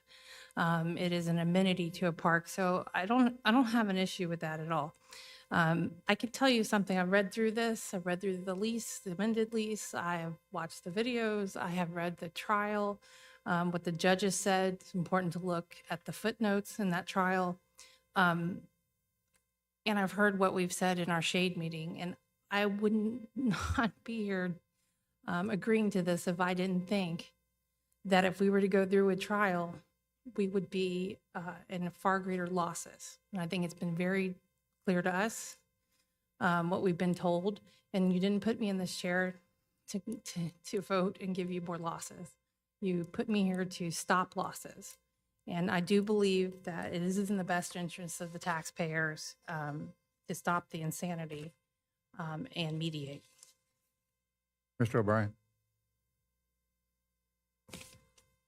Of course, my first position would be to scrap this thing completely and redraft it with just a financial settlement. But again, echoing some of the things that, Commissioner Sullivan said, and Commissioner Pennington and Commissioner Dance, there's no getting around the fact that we would be at great risk if we go to trial. And I just keep thinking about our responsibilities to the taxpayers in terms of dollars expended and what kind of additional tax dollars we would be putting at risk for an extended trial and or a loss. And I just keep coming back around to that. I do want to hear what everybody has to say, but this is one of those things where there's no good solution. And sometimes you have to make a choice out of some of the worst options. We had to do that with the old Sheriff's Operations Building, and sometimes that's what we get elected to do, is to make those tough decisions and then own up to them and defend them. So, Thank you. Yeah, I just think some of the parking issues, we need to fine tune. Employee parking for people coming in to pick up, take out. The 150 could be the limit to include outside seating. I think there's just some fine tuning things we have to do on this, but I think overall, I think you've done a great job. This is it's the best we're going to get, I think. So I'll entertain a motion to approve 8D. I just had one more Ms. comment. Sullivan. Yeah, and that is that what we're doing is agreeing to a mediated settlement here, but the building itself, when it's to be built and all that, is still going to have to go through all the permitting process, Exactly. land development codes, all that kind of thing. Hammond So Community Association, yeah, Right. all of it, everybody's got to I run just through want it. make Yeah. that point, and we will own the building. Yeah. Okay. Yeah, I was waiting for Commissioner Sullivan to be the one, but fix the mess. You waiting a motion, or you want to go Yes. ahead and bring it out? I'm waiting for a motion. Okay. Go ahead. All right. Get this done. I'd like to make a motion to consider the proposed settlement of the Captain's Barbecue lawsuit, approving that and authorizing the chair to execute the proposed settlement agreement and 2023 Captain's Barbecue lease. Second. Been moved and seconded to approve and authorize the chair to execute the proposed settlement agreement in the 2023 Captain's Barbecue lease. Now opened up to public comment. Anybody in the public wish to comment?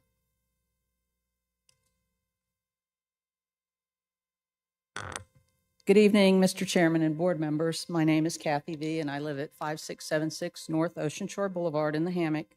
I'm also on the board of the Hammock Community Association, and I am representing them here tonight.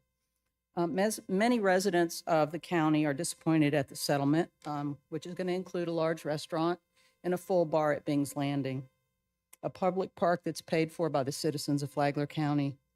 In addition, the citizens are going to have to pay $400,000 for construction and $400,000 for a reimbursement of repairs. On behalf of the Hammock Community Association, I want to thank all the citizens that brought to light the problems with the original contract and the lack of transparency in the process. This is very, very important. I think that we recognize them. I think these citizens would love to hear an apology from the commission, or at least a thank you for caring about the process. Hopefully the commission and staff have learned from this. Citizens need to be included in their government early and often, especially in proposed developments that directly affect their lives and their pocketbooks. Citizens will continue to demand and expect transparency from the county. The HCA is relieved that the following items are in the settlement. We're happy that the look from A1A will remain pretty much the same, which I think is that sort of old Florida hammock feel that we all have come to love. All the index trees will remain. Some congestion in the boat launch area will be relieved. Canoe kayak launch access will continue, and hopefully that will be improved. The pavilion will be moved and improved. There'll be upgrades, and it'll have a more scenic view. The owners of Captain's will pay to build this new facility, and the county will own it, and that's been stated very clearly. Captain's will pay rent, which will increase over time. At the 20-year lease expiration, the county will have an opportunity to convert this facility into something else, maybe a community center, maybe an environmental learning center. A master plan will be developed for Bing's Landing to plan additional recreational opportunities and park enhancements and seek additional and more permanent funding mechanisms. And on this point, I'd like to ask commissioners to mean it by including it in your motion or in a subsequent motion, a time certain for completion of this master plan.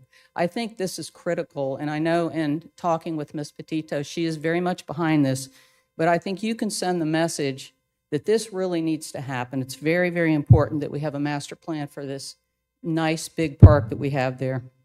Going forward, the Hammock Community Association will participate in every way possible as this project develops, working to get the best result possible for the citizens of Flagler County. Thank you for your time tonight. Thank you, Kathy. Next speaker. Come on down, Jan.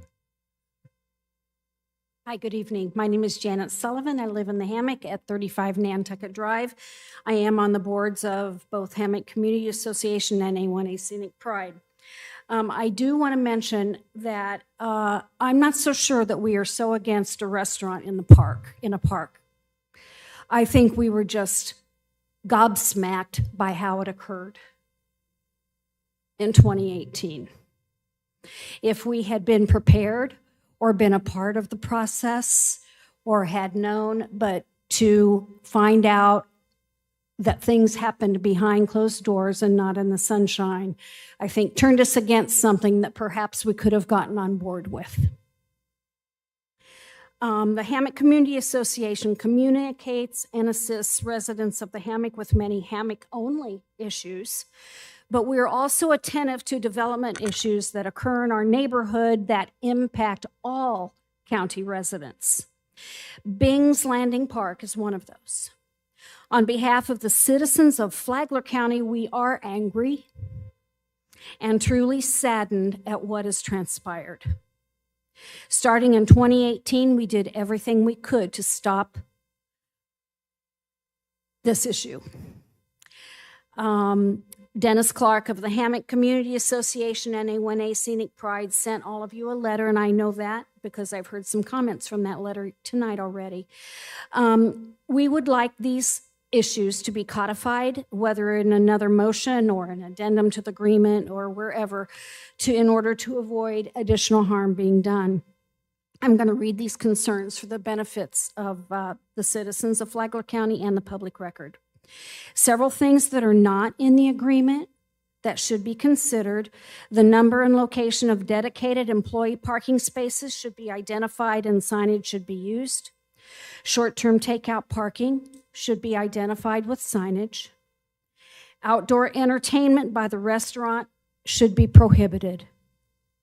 The maximum 150 seats must include inside and outside seating with no seating outside of the building footprint. Scenic A1A Pride should review the site plan, including the architecture and elevation plans. Heidi mentioned this tonight, that she wants us to be involved in the master plan. Thank you. And Kathy mentioned how important this is.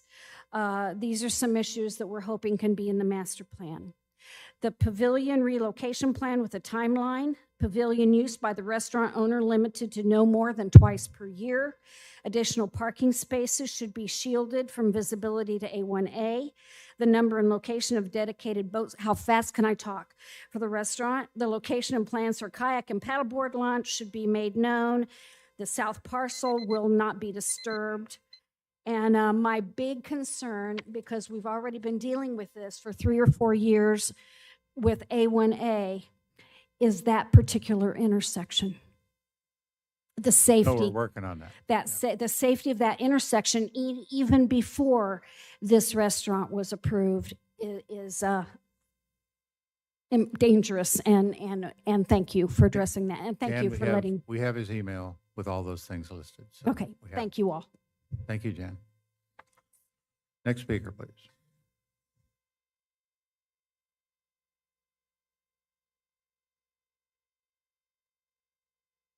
Commissioners, my name is Jody Bollinger, and I live at 5648 North Ocean Shore Boulevard. This situation has been a long, bitter battle with ill will from various entities. I may be naive, but my hope is that Captain's Barbecue owners, Mr. Goodman and Mr. Herrera, truly believe Section 6 in the lease agreement.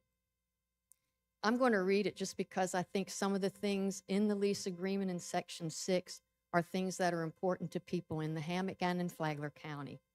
It says, and I quote, Captain's Barbecue acknowledges that Bing's Landing is a unique environmental, recreational, and historical park facility that A, is located on the A1A National Scenic Byway, B, is part of the Flagler County Coastal Greenway, C, is within the National Estuarine Research Reserve System of the United States, D, includes historical resources that are listed on the National Register of Historic Places, and E, has received national and state awards for its historical, environmental, and scenic qualities.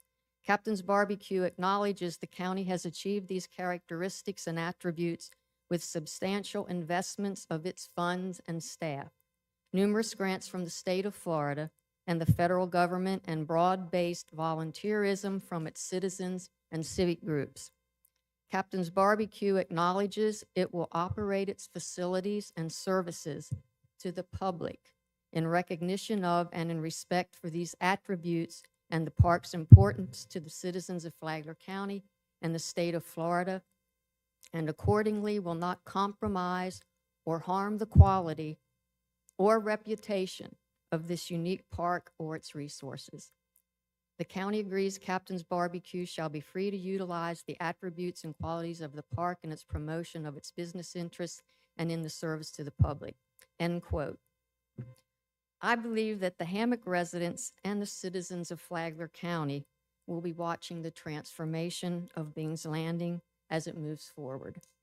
Hopefully, captains will see this as an opportunity to regain the public's trust and to restore goodwill. Thank you, gentlemen. Thank you, Jody. Next speaker.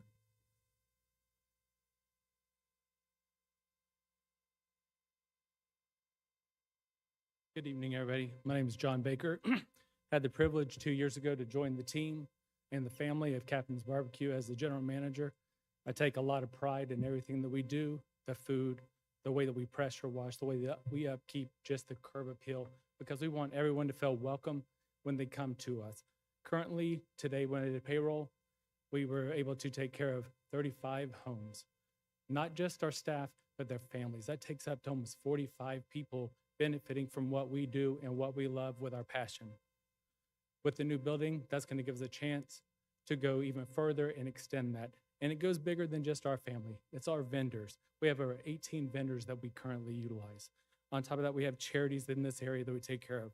Seawolf Privateers, we take care of foster and displaced children.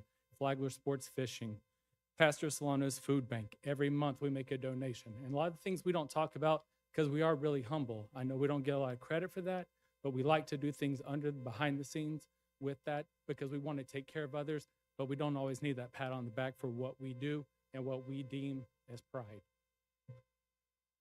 TripAdvisor gave us another award today. We are once again in the top 10% in the world as far as their classification of restaurants. And I feel like that brings a lot to Flagler County. We take care of a lot of teams, local sports groups. We do a lot of catering, and we do catering like Parkview Church last year. We took care of their anniversary party, well over 1,400 people. We don't go full bore. We do as much as we can with their budget to make sure that we benefit them as much as they benefit us. I want to thank you all for your time and your commitment to us and helping us commit ourselves to Flagler, the residents of Flagler, and just doing what we can to continue to help Palm Coast. Thank you. Next speaker.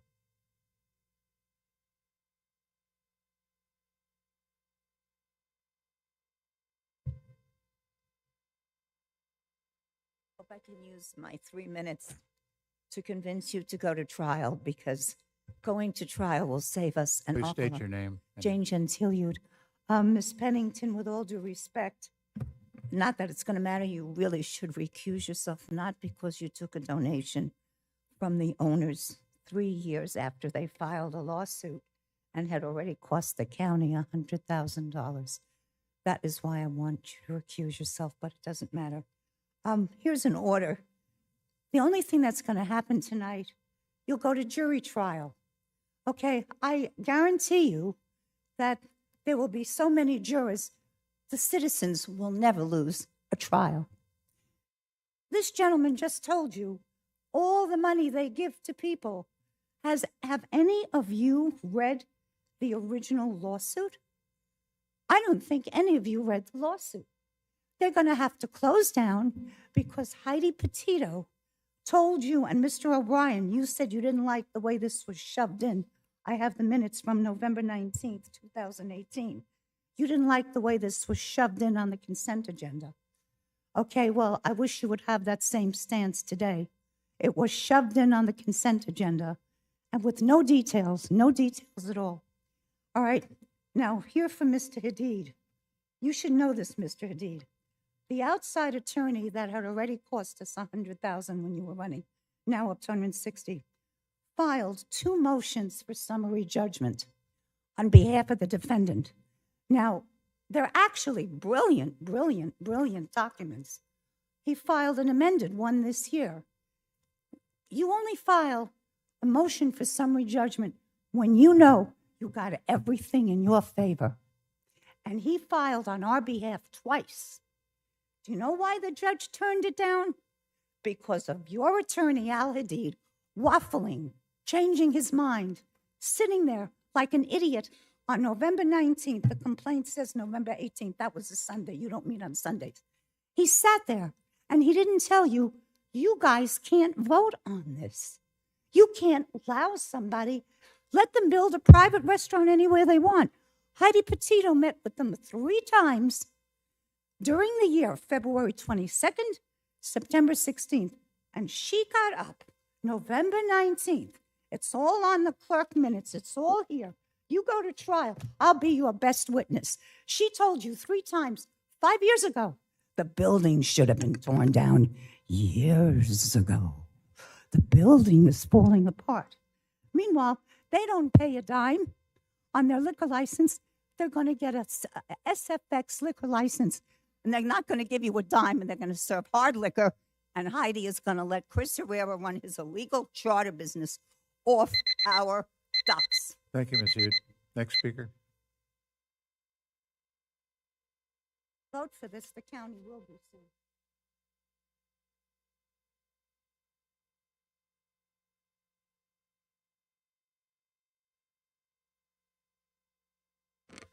James Fisk, Palm Coast, Mr. Chairman and board members. I need to remind you about something that occurred last year, I believe, or early part of this year. Bull Creek. Remember Bull Creek? At that time, if I'm not mistaken, in one of the meetings, we were told the county is not interested in being in the restaurant business. Yet here we are. Right now, as far as Bull Creek is concerned, how much is being spent to take care of that issue? I'm not aware of any right now. I'm the president of the Friends of Tomoka Basin State Parks, a nonprofit organization. I do know about the state park situation. State parks get very, very little funding from the state of Florida. So yes, they have to put in concessionaires. Yes, Julian Springs does have a pancake house. They don't sell liquor. They're not allowed to sell liquor. It's a state park. This is a county park. It should be the same thing.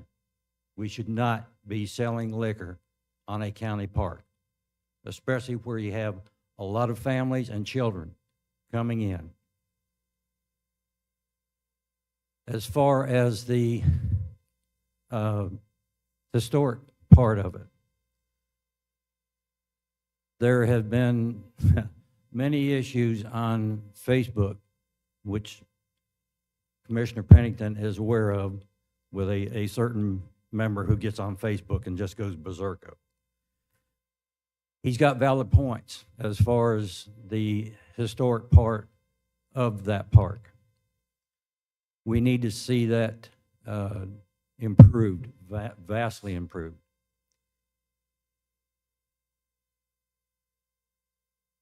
I do want to commend Commissioner Dance as far as bringing up the archaeological study that needs to be done once the building is taken down. I think we need to look at a couple more spots as far as the parking lots.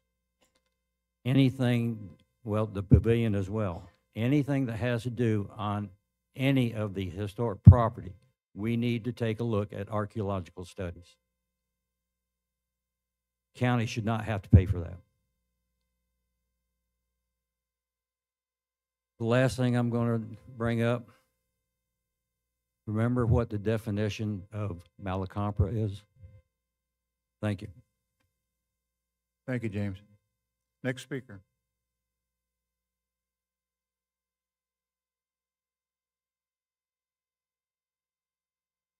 Chair and Commissioners, Robin Pauletta, Halifax Plantation, malacompra. Yeah, that was appropriate, James, excuse me.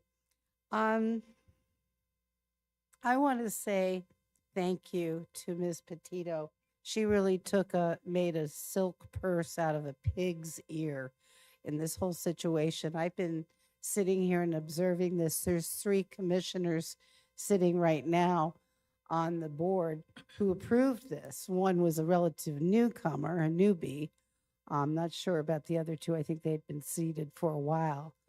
But you were just, this was all done in the shade, as it were, and it was a bad agreement that was made, and from the former administrator and county administrator. I have 2 concerns. Number 1, I think this establishes a dangerous precedent for future parks, and the impacts on them by opening this restaurant. And number 2, who came up with a $3,000 a month rental rate? I just did a quick Google search, and for a 2,500 square foot waterfront restaurant, that was available for lease in the South Daytona area was $8,500 a month. So I think I would look askance at that, but good luck. Thank you, Robin. Next speaker.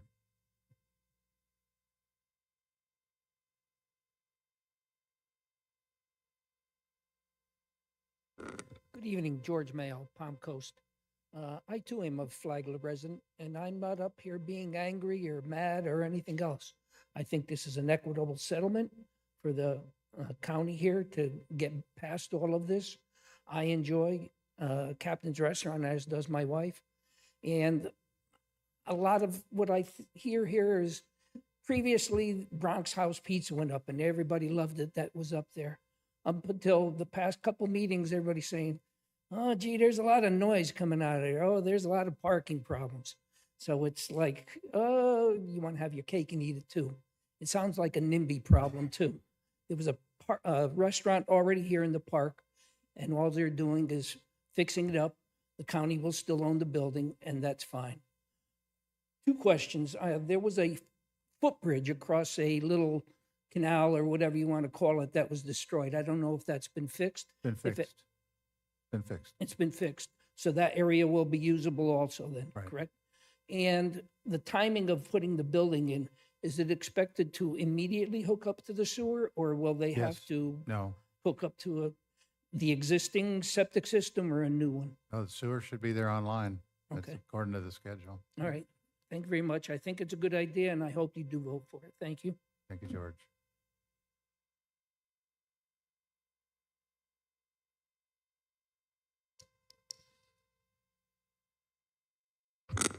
Celia Puglisi, Palm Coast. I've been looking into this tragedy since we, with the Hammock community, discovered the deals under the covers.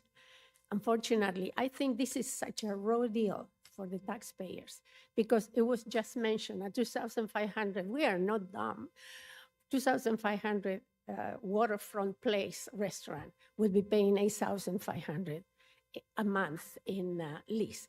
And if it would be a 5,000, would be even higher, especially in this exclusive location in our preservation land park that we have. I know you already have made your mind, but what this have happened here is a shame. It's a real shame because it was under the covers. And we are very damaged taxpayers funding the 800,000 plus all the connections to the sewers and all the insurances and everything else for a really shameful 3,000 a month, lease, which is incredible that you're still dealing with that. I think that if we go to trial by jury, this county will win because we'll have more losses with what you're approving today over time than we will be winning this case in trial. But I know you have already made your mind. But as a taxpayer, given the losses we are taking with your approval, with all of your approval, I will say at least we deserve that the people that still sits in this county administration, which are still here, and that they have made all this deal possible, benefiting a very wealthy man with the people's taxes, I would say those people should be let go from our administration because they're very damaging to the taxpayers. This is what I'm saying to you. At least do that for us because you have made your mind. And that's what we need. And we need that done ASAP before more problems come to us, like this lawsuit with Ormond. There is no intelligent people running this county for us, the taxpayers. And I will appreciate if you do something about it. Thank you. Thank you. Next speaker.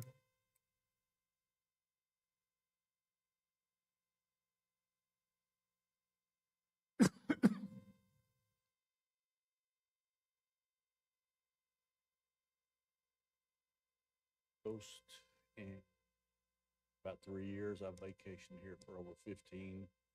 Bing's Landing is one of the first places I ever vacationed, and I love it there. Do not envy any of you for the position you're in. I've been involved in lawsuits where the rubber met the road with me, not the attorneys on both sides. I never left a courtroom where I felt like a winner. That's just a comment. That's not advice. I see the arguments on both sides of this. And my apologies to everyone. 99% of this issue has been attained from tonight.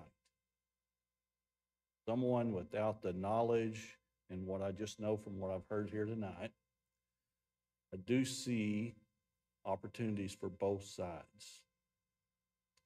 I know one of my previous employers, we were in a very serious bind. We were fixing to go to court one time, and how did we get here? And we had to rein them in and say, we're here. Let's make the best of where we're at. So with that comment also, I see opportunity for both sides. There's a lot more transparency, it looks like, a lot of issues that can still be resolved. And I hope that all the decisions that are made, you guys are here. And as a taxpayer, that my taxes are double what they were estimated to be when I moved to this county. I can't say that my little bit contributes or, it wouldn't be affected by whatever decision you make. But it is big to me. So unfortunately, I like the environment. I like archaeological aspects of it, all that, but there's still a monetary part of it that you guys, and I don't envy you for the decisions you have to make. But I would tell both parties, there's a lot of opportunities still I see to get things done. That's all I have, and it's not advice, it's just observations. Thank you. Thank y'all. Thank you very much. Next speaker. Next speaker.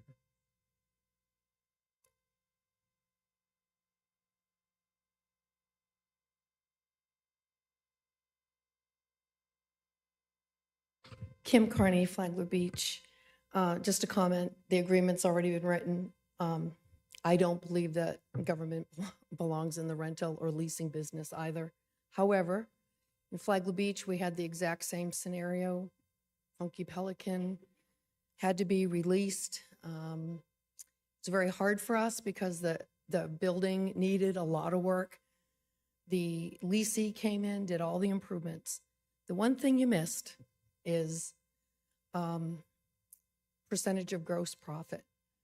So that $8,000 a month with a CPI might be okay down the road, but you missed a whole bunch of money because Flagler Beach gets 1.5% every month reported to the city of the Funky Pelican proceeds, gross income.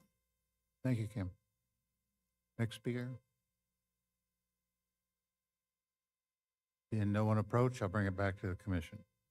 The motion on the floor is Here. to, May I address Ms. Yu's comment regarding that? Real quickly, Ms. Yu, because, you had mentioned the donation, and I wanted to let you know that I spoke with the Office of Ethics.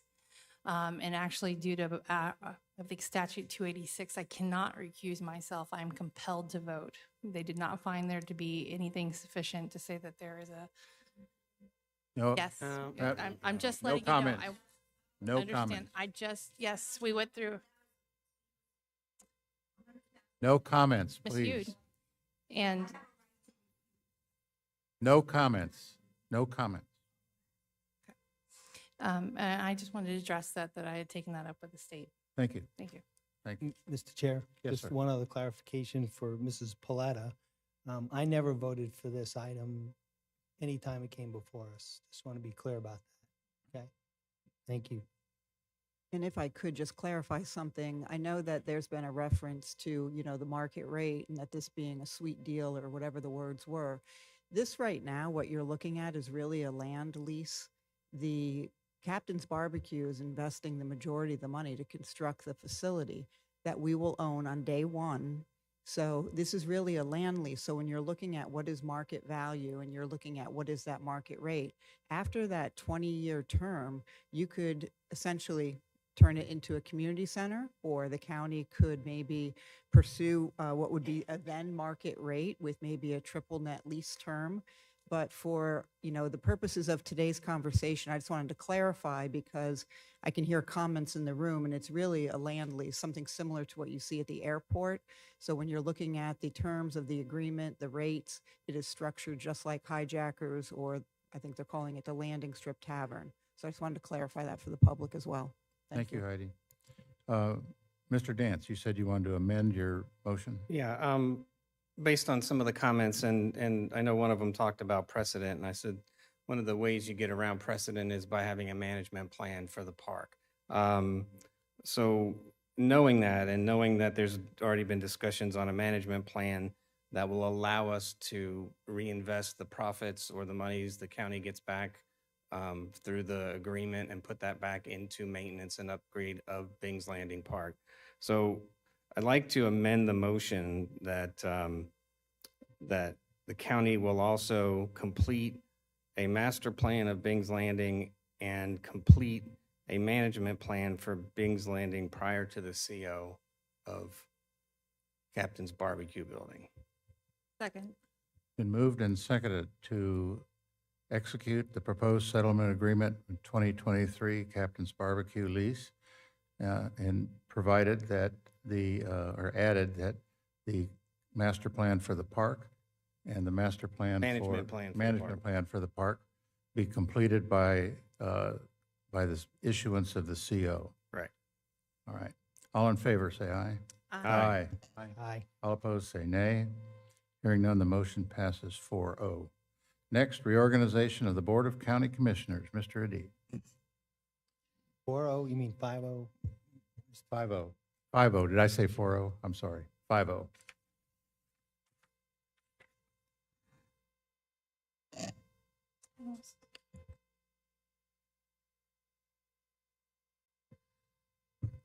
Commissioners, hello. As you know, we've reached that point of electing a new chair.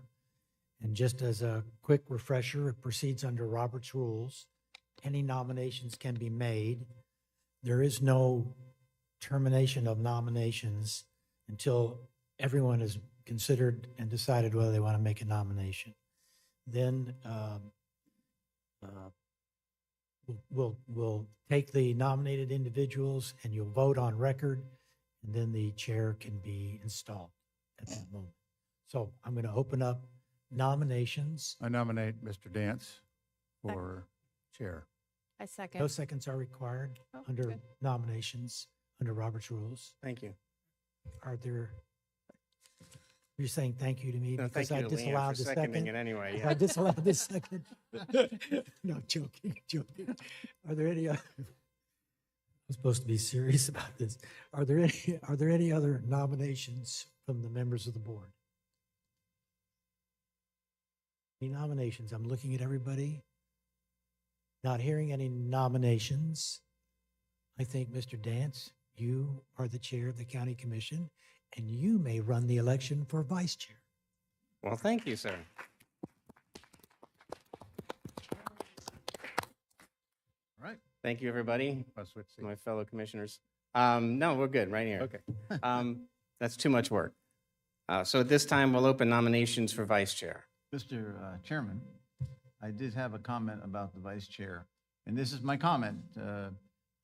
As you know, we have 3 seats on the board up for election in this coming year.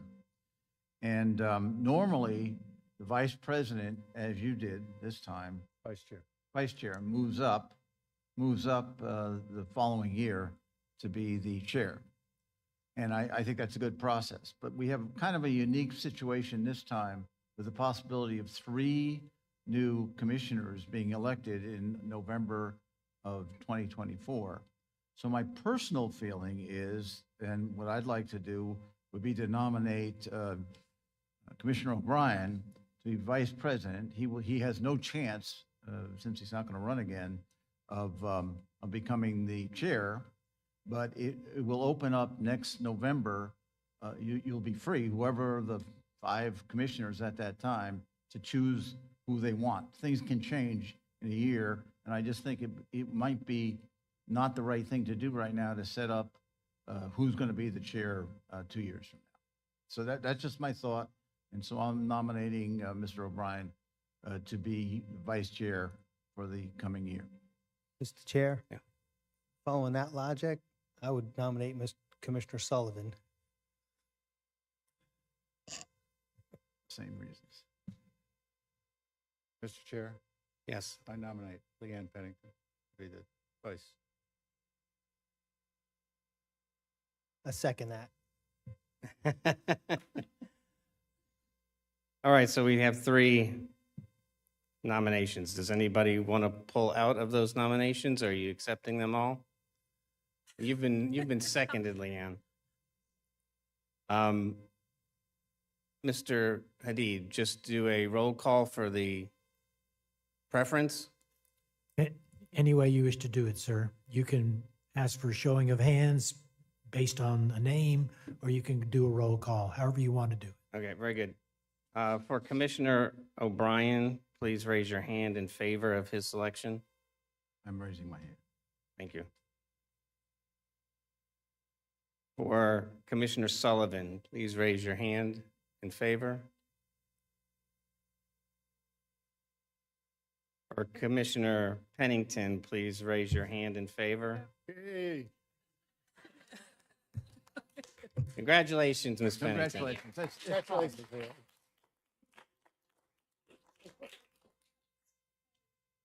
Congratulations. Thank you. I still Thank you very love you. much. Right. And I think that's good because probably you 3 will still be here. All right, we have one more item on the agenda. Do we need to recess or just go to the item, Mr. Hadid? Oh, you know On what? 9A. You know, I'm glad you paused because I just remembered something. The effect of your chairmanship. I want to say this for the record, to the clerk, but also to the commission and to the public. All the actions taken today, because you're effective today, you will be executing as your second act, aside from running the race for vice chair, the hotly contested vice chair race. You will get to preside over signing all the documents that we've approved today. For tonight, all 1,000 of them? All 1,000 of them, yes, sir. Okay. All 1,500 pages of them. Thank you. So you better sign fast because your mom says she probably Right. wants to take you out for dinner. So again, we have 9A to do. Do we need to recess or just go to the item? No, we just Okay. keep going. You may go to the item. All right. All right, so the next item is consideration of a resolution amending the fiscal year 2023-24 budget in the amount of $93,374,959. Mr. Brown. Mr. Chair, congratulations. Thank you. John Brower Financial Services again for the final item. This is basically an administrative type of process that we do every year, bringing things from the last fiscal year to the current fiscal year. The bulk of this money is from grants and those type of things, projects. So it's a thing we do every year.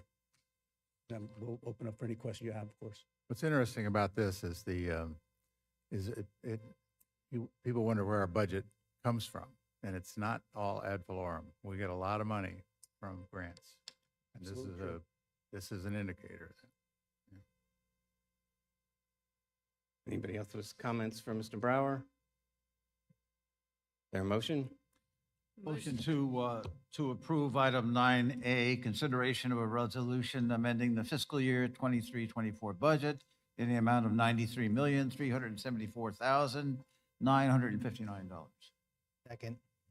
Motion by Commissioner Sullivan, seconded by Commissioner O'Brien. Any final comments? At this time, we'll go out to the public for a public comment. Anybody wish to speak on 9A? Seeing no one come to the dais, we'll go ahead and call the question All those in favor of 9A signify with aye. Aye. Any opposed? Motion carries unanimously. Thank you. And at this time, we'll go to the county administrator for a report. Thank you and congratulations. Thank you. Just have a few things to go over. The revised draft Carver interlocal agreement was shared last week with the Governance Advisory Board. We are awaiting feedback from that group.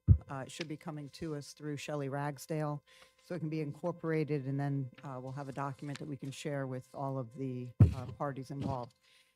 Saturday, we were notified that a photo representing our community has made the Florida Association of Counties the FAC skylines of the Sunshine State calendar, which will represent November of 2024 in their calendar. And we do owe this credit to a county resident by the name of Lori Vetter Bowers. Due to the recent, very recent notification to us, we're going to formally recognize her at the December 4th board meeting, where we'll reach out to her and see if she's able to attend, and we'll showcase her photo. Moving on, we had met with the new health department. They've given us an interim director, a gentleman, he lives in St. Johns County. He travels through our county going down to Volusia, a gentleman by the name of Stephen Civitelli. We've been meeting with him to discuss opportunities where we can work a little closer with the health department. He is a pleasure to work with, a breath of fresh air. And I've extended an invitation for him to start attending our department head meetings so that he can become more and more involved in our community. I'm hoping that they will allow him to remain as a permanent replacement in that position. And then you may have seen a recent email from a resident regarding public notice requirements. There was, as you know, there was a law recently, last year, I believe, that did allow for some flexibility in government and how we provide public notice. We're not a fan of just providing public notice on our website. We do intend to publish it. However, moving forward, we are looking at other options besides Daytona News Journal. We are looking at using the Observer. We have a meeting scheduled with Brian McMillan coming up so that we can talk about that. It doesn't require formal board action, but I do feel it's important to say it publicly, that we are looking to make the switch, and it'll probably be beginning January 1st. Over the last year, you may or may not be aware of it, but we have had a few issues with the Daytona News Journal, with the timing of some of those public notices, where they've actually missed the deadlines. We've had to republish. There is an additional expense when we do that. Moving forward, the Observer does qualify as a local presence, so we were going to work with them. They are truly a local media outlet, and so if the board's okay with it, we're going to continue moving forward. This actually came at the request of our constitutional officers as well. The sheriff currently uses them. We were approached through the clerk of court's office about doing this. It appears that all of the constitutional officers would like to go forward in that method. So, like I said, it doesn't require formal action from this board, but I did want to bring you up to speed with that. Once we do actually go forward, or leading up to it, we would put together a press release. We would share it on social media and other media outlets to make sure that the public is aware. And then I just wanted to make you aware, in case you hadn't seen it, that the governor had announced that they will be closing state offices on Wednesday in advance of Thanksgiving. So our local health department will be closed, as well as supervisor of elections, tax collector, property appraiser. So I just wanted to make you all aware. And on my end, that concludes my report. Thank you. Attorney Hadid. Yes, thank you very much, Mr. Chair. I want to tell you that where we are on the Army Corps project, the modified federal project, that is the project that ranges from North 7th Street in Flagler Beach down to Gamble Rogers State Park. They issued their notice to potential contractors for the work. We've reached a very important milestone in the timeline. Interested contractors have been contacted. They will submit resumes about their capabilities, so that is is out on the street as far as that goes. They're having on December 13th an opportunity, an industry day where the contractors will be invited and they'll be shown the area and have an opportunity to ask questions about the project, although they'll have to do them singly so that no one contractor learns, what another contractor may have asked, et cetera. So very important milestone in the rollout of the project. Any questions about that?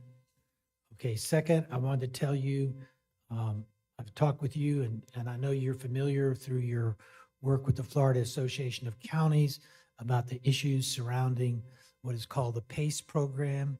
The PACE program is a program, state authorized program that allows individuals to use the special assessment on their tax bill as a means of being able to afford hardening of their home or any kind of conservation measure, energy conservation, for instance, solar panels.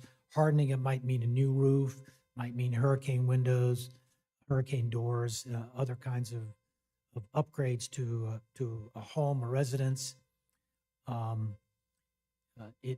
There's a recent change in the way that program is administered by one of the PACE agencies. They obtained a ruling from the Leon County Circuit Court in December of 2022 that they did not have to have an interlocal agreement with the local government in order to enter that community and be able to market this financing method of getting certain home improvements done. It is generally a very valuable service in that if individuals have limited means, they do not have to purchase through credit cards or equity loans or other kinds of financial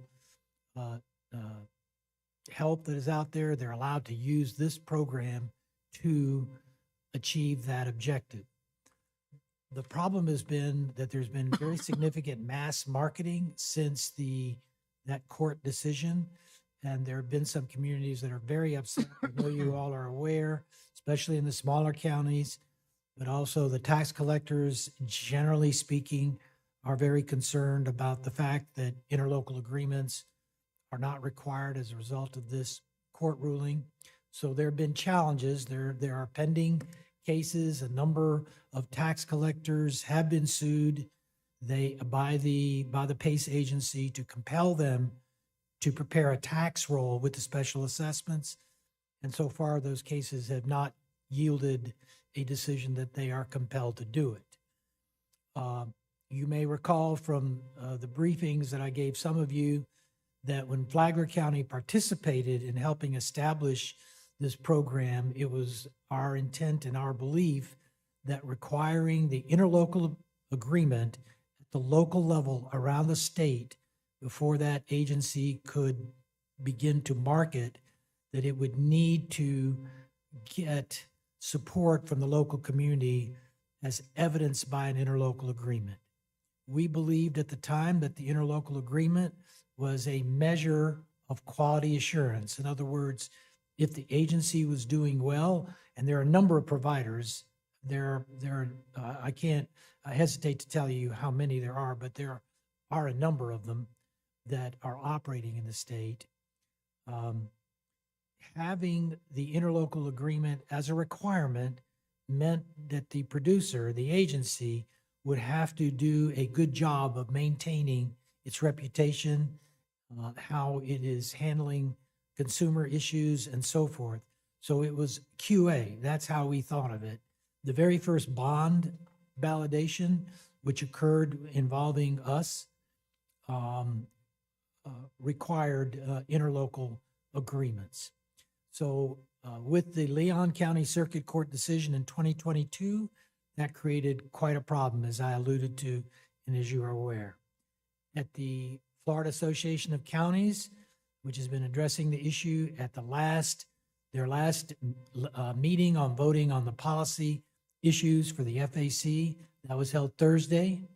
They approved on consent the passage of a bill that would require interlocal agreements and couched in a way that this was always required from the inception of the law.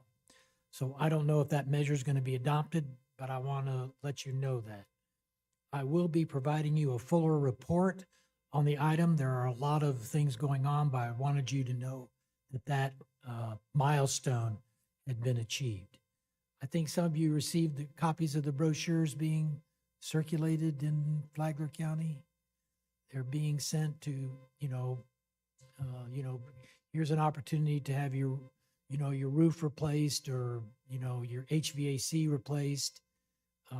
So anyway, that marketing has come to Flagler. The particular concern on the consumer level is that we haven't necessarily seen any evidence of it here yet. We haven't done the research to find out, but in some of the communities, people are signing up for special assessments. They're multi-year, right? You pay until the debt is satisfied.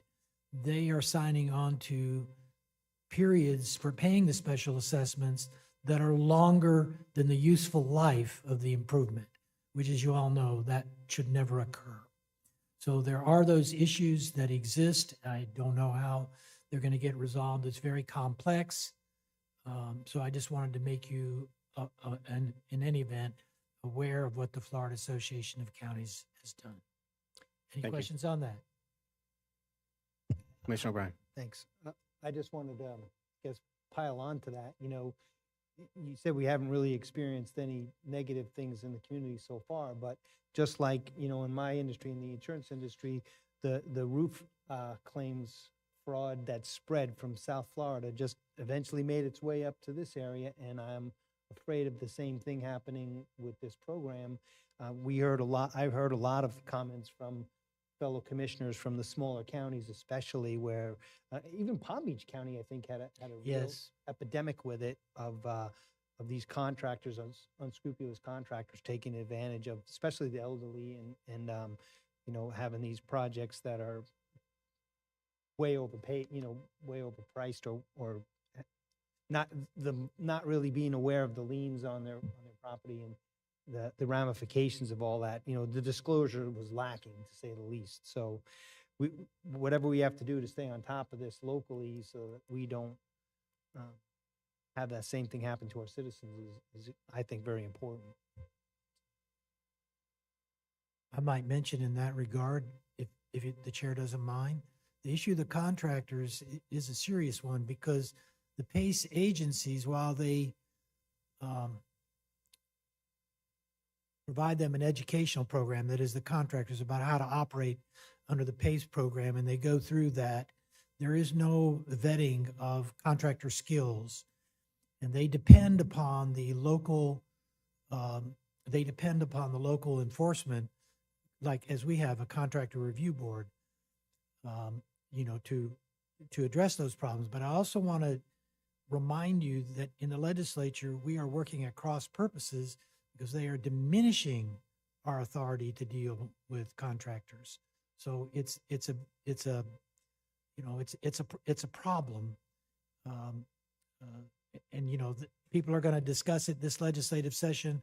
I don't know how it's going to be resolved. You might get pulled into those discussions, just so you're aware. Well, we've got people tracking that, so we'll be following. Yes, sir. Thank you. All right, we'll move on to community outreach. This is the final opportunity for community outreach. 30-minute time period has been allocated. If you wanted final public comment.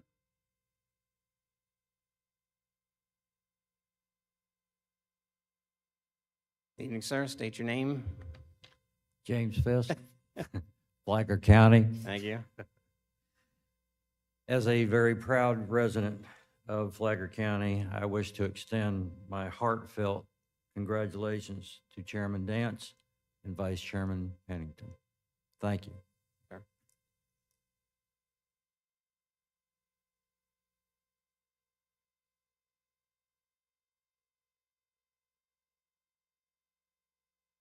Kim Good Carney, evening. Nice. Kim Carney, Flagler Beach. Under item 5, community outreach, There was a question regarding the lawsuit with Dixie Hotel. I too look at that sign about 40 times a week. And could you get a consensus for the city or the county, sorry, to take down the sign if you have authority to do that? And could you give us an update on the lawsuit? You want to put that on a next agenda, or did you want to comment now? And I can comment now. Sure. We move for summary judgment in the case after having taken all the depositions. You may note that it was very difficult to get the depositions done because they kept avoiding the agreement as to time. And it wasn't until we threatened to file a motion to compel that they finally did agree to depositions. So we filed our motion to compel, and their attorney promptly petitioned to withdraw from the case. So now we're going to be dealing with that issue. It's been very frustrating. As far as the sign actually lies in our right-of-way, I believe. And that would be an issue that you would need to take up with the growth management director. That's how that would occur. Okay. I'll leave that with the administrator. The follow-up, please. I believe there was some concession made to the landowner to allow it to continue as part of a grandfathering, but I can certainly get that information for you. Thank you. All right. Mayo? Yes, George Mayo, Palm Coast. I particularly want to thank Ms. Petito for continuing to publish the county news and reports, et cetera. I know everybody wants to just go online, but there are still people who don't do that and depend on publishing. I hope we continue to do that. And just congratulations to Mr. Dance, congratulations to Ms. Pennington, and happy Thanksgiving to everybody here and all our government employees. Thank you. Thank you very much. Anybody else for public comment? All right, seeing none, I'll bring it back for commission reports, and my arm was twisted, so Commissioner Hanson, as outgoing chair, would like to speak first. Thank you, Mr. Chairman. Our governor, Governor DeSantis, announced, as Ms. Petito said, that he's added an additional day of Thanksgiving off for employees, for all state employees. And I am making a motion that we include Wednesday, November 22nd as an additional closer day for the county staff. Second. All right, we have a motion and a second to have, is it Wednesday? Wednesday Wednesday November 22nd. as a staff day off. My hope was when we did that calendar, we wouldn't be doing this again, but thanks, Governor. All good deeds. Did anybody want to have any other comment? And we're able to absorb, okay. Yeah, Sure, you've checked. already looked at I checked. everything. Thank you. All right, so we have a motion and a second. I'll bring it out for public comment. If anybody wanted to comment on that. All right, seeing none, again, motion and second. Motion by Mr. Hanson, seconded by Mr. Sullivan. All those in favor of granting employees Wednesday off, say aye. Aye. Aye. Any opposed? Motion carries unanimously. Thank you. Again, I was really thought a thorough review of the calendar would avoid these issues. But all right, we'll move on to my left, Commissioner Sullivan. No, just happy Thanksgiving to everybody. Thank you. Commissioner Vice Chair Pennington. Yes, as Mr. Carter stated, I went out to Durance, Strickland Road. You might have gotten emails on it. And I have to tell you, I met with the residents out there. I could not get to them in my pickup truck. They had to come to me. And it's not due to Flagler County's maintenance of the road. It's the Volusia County side. But the unfortunate part about the Volusia County side, it is owned by an LLC in Minnesota. So they have no control. So they are now experiencing flooding issues. And so if you do talk with staff, because I do intend to talk with Heidi on this, about 40 grade and stuff, recognize that there are 30 to 35 residents out there that it's becoming more and more difficult to get out of their homes. And if there was any emergency out there, 40 grade looks to be the only option for them. We can solve it, Well, if we continue to keep 40 grade and the, we'll let you know this, the LLC that owns the Volusia side has made mention to the residents that they would be willing to give us the Volusia side, the road, because they don't want it, they don't even know about it apparently. Now, I've not verified that, but just to let you know, but they are stuck. And it is if I can't get to it by truck, and their trucks were incredibly high, and it took them, a good 20 minutes to get to me, a mile.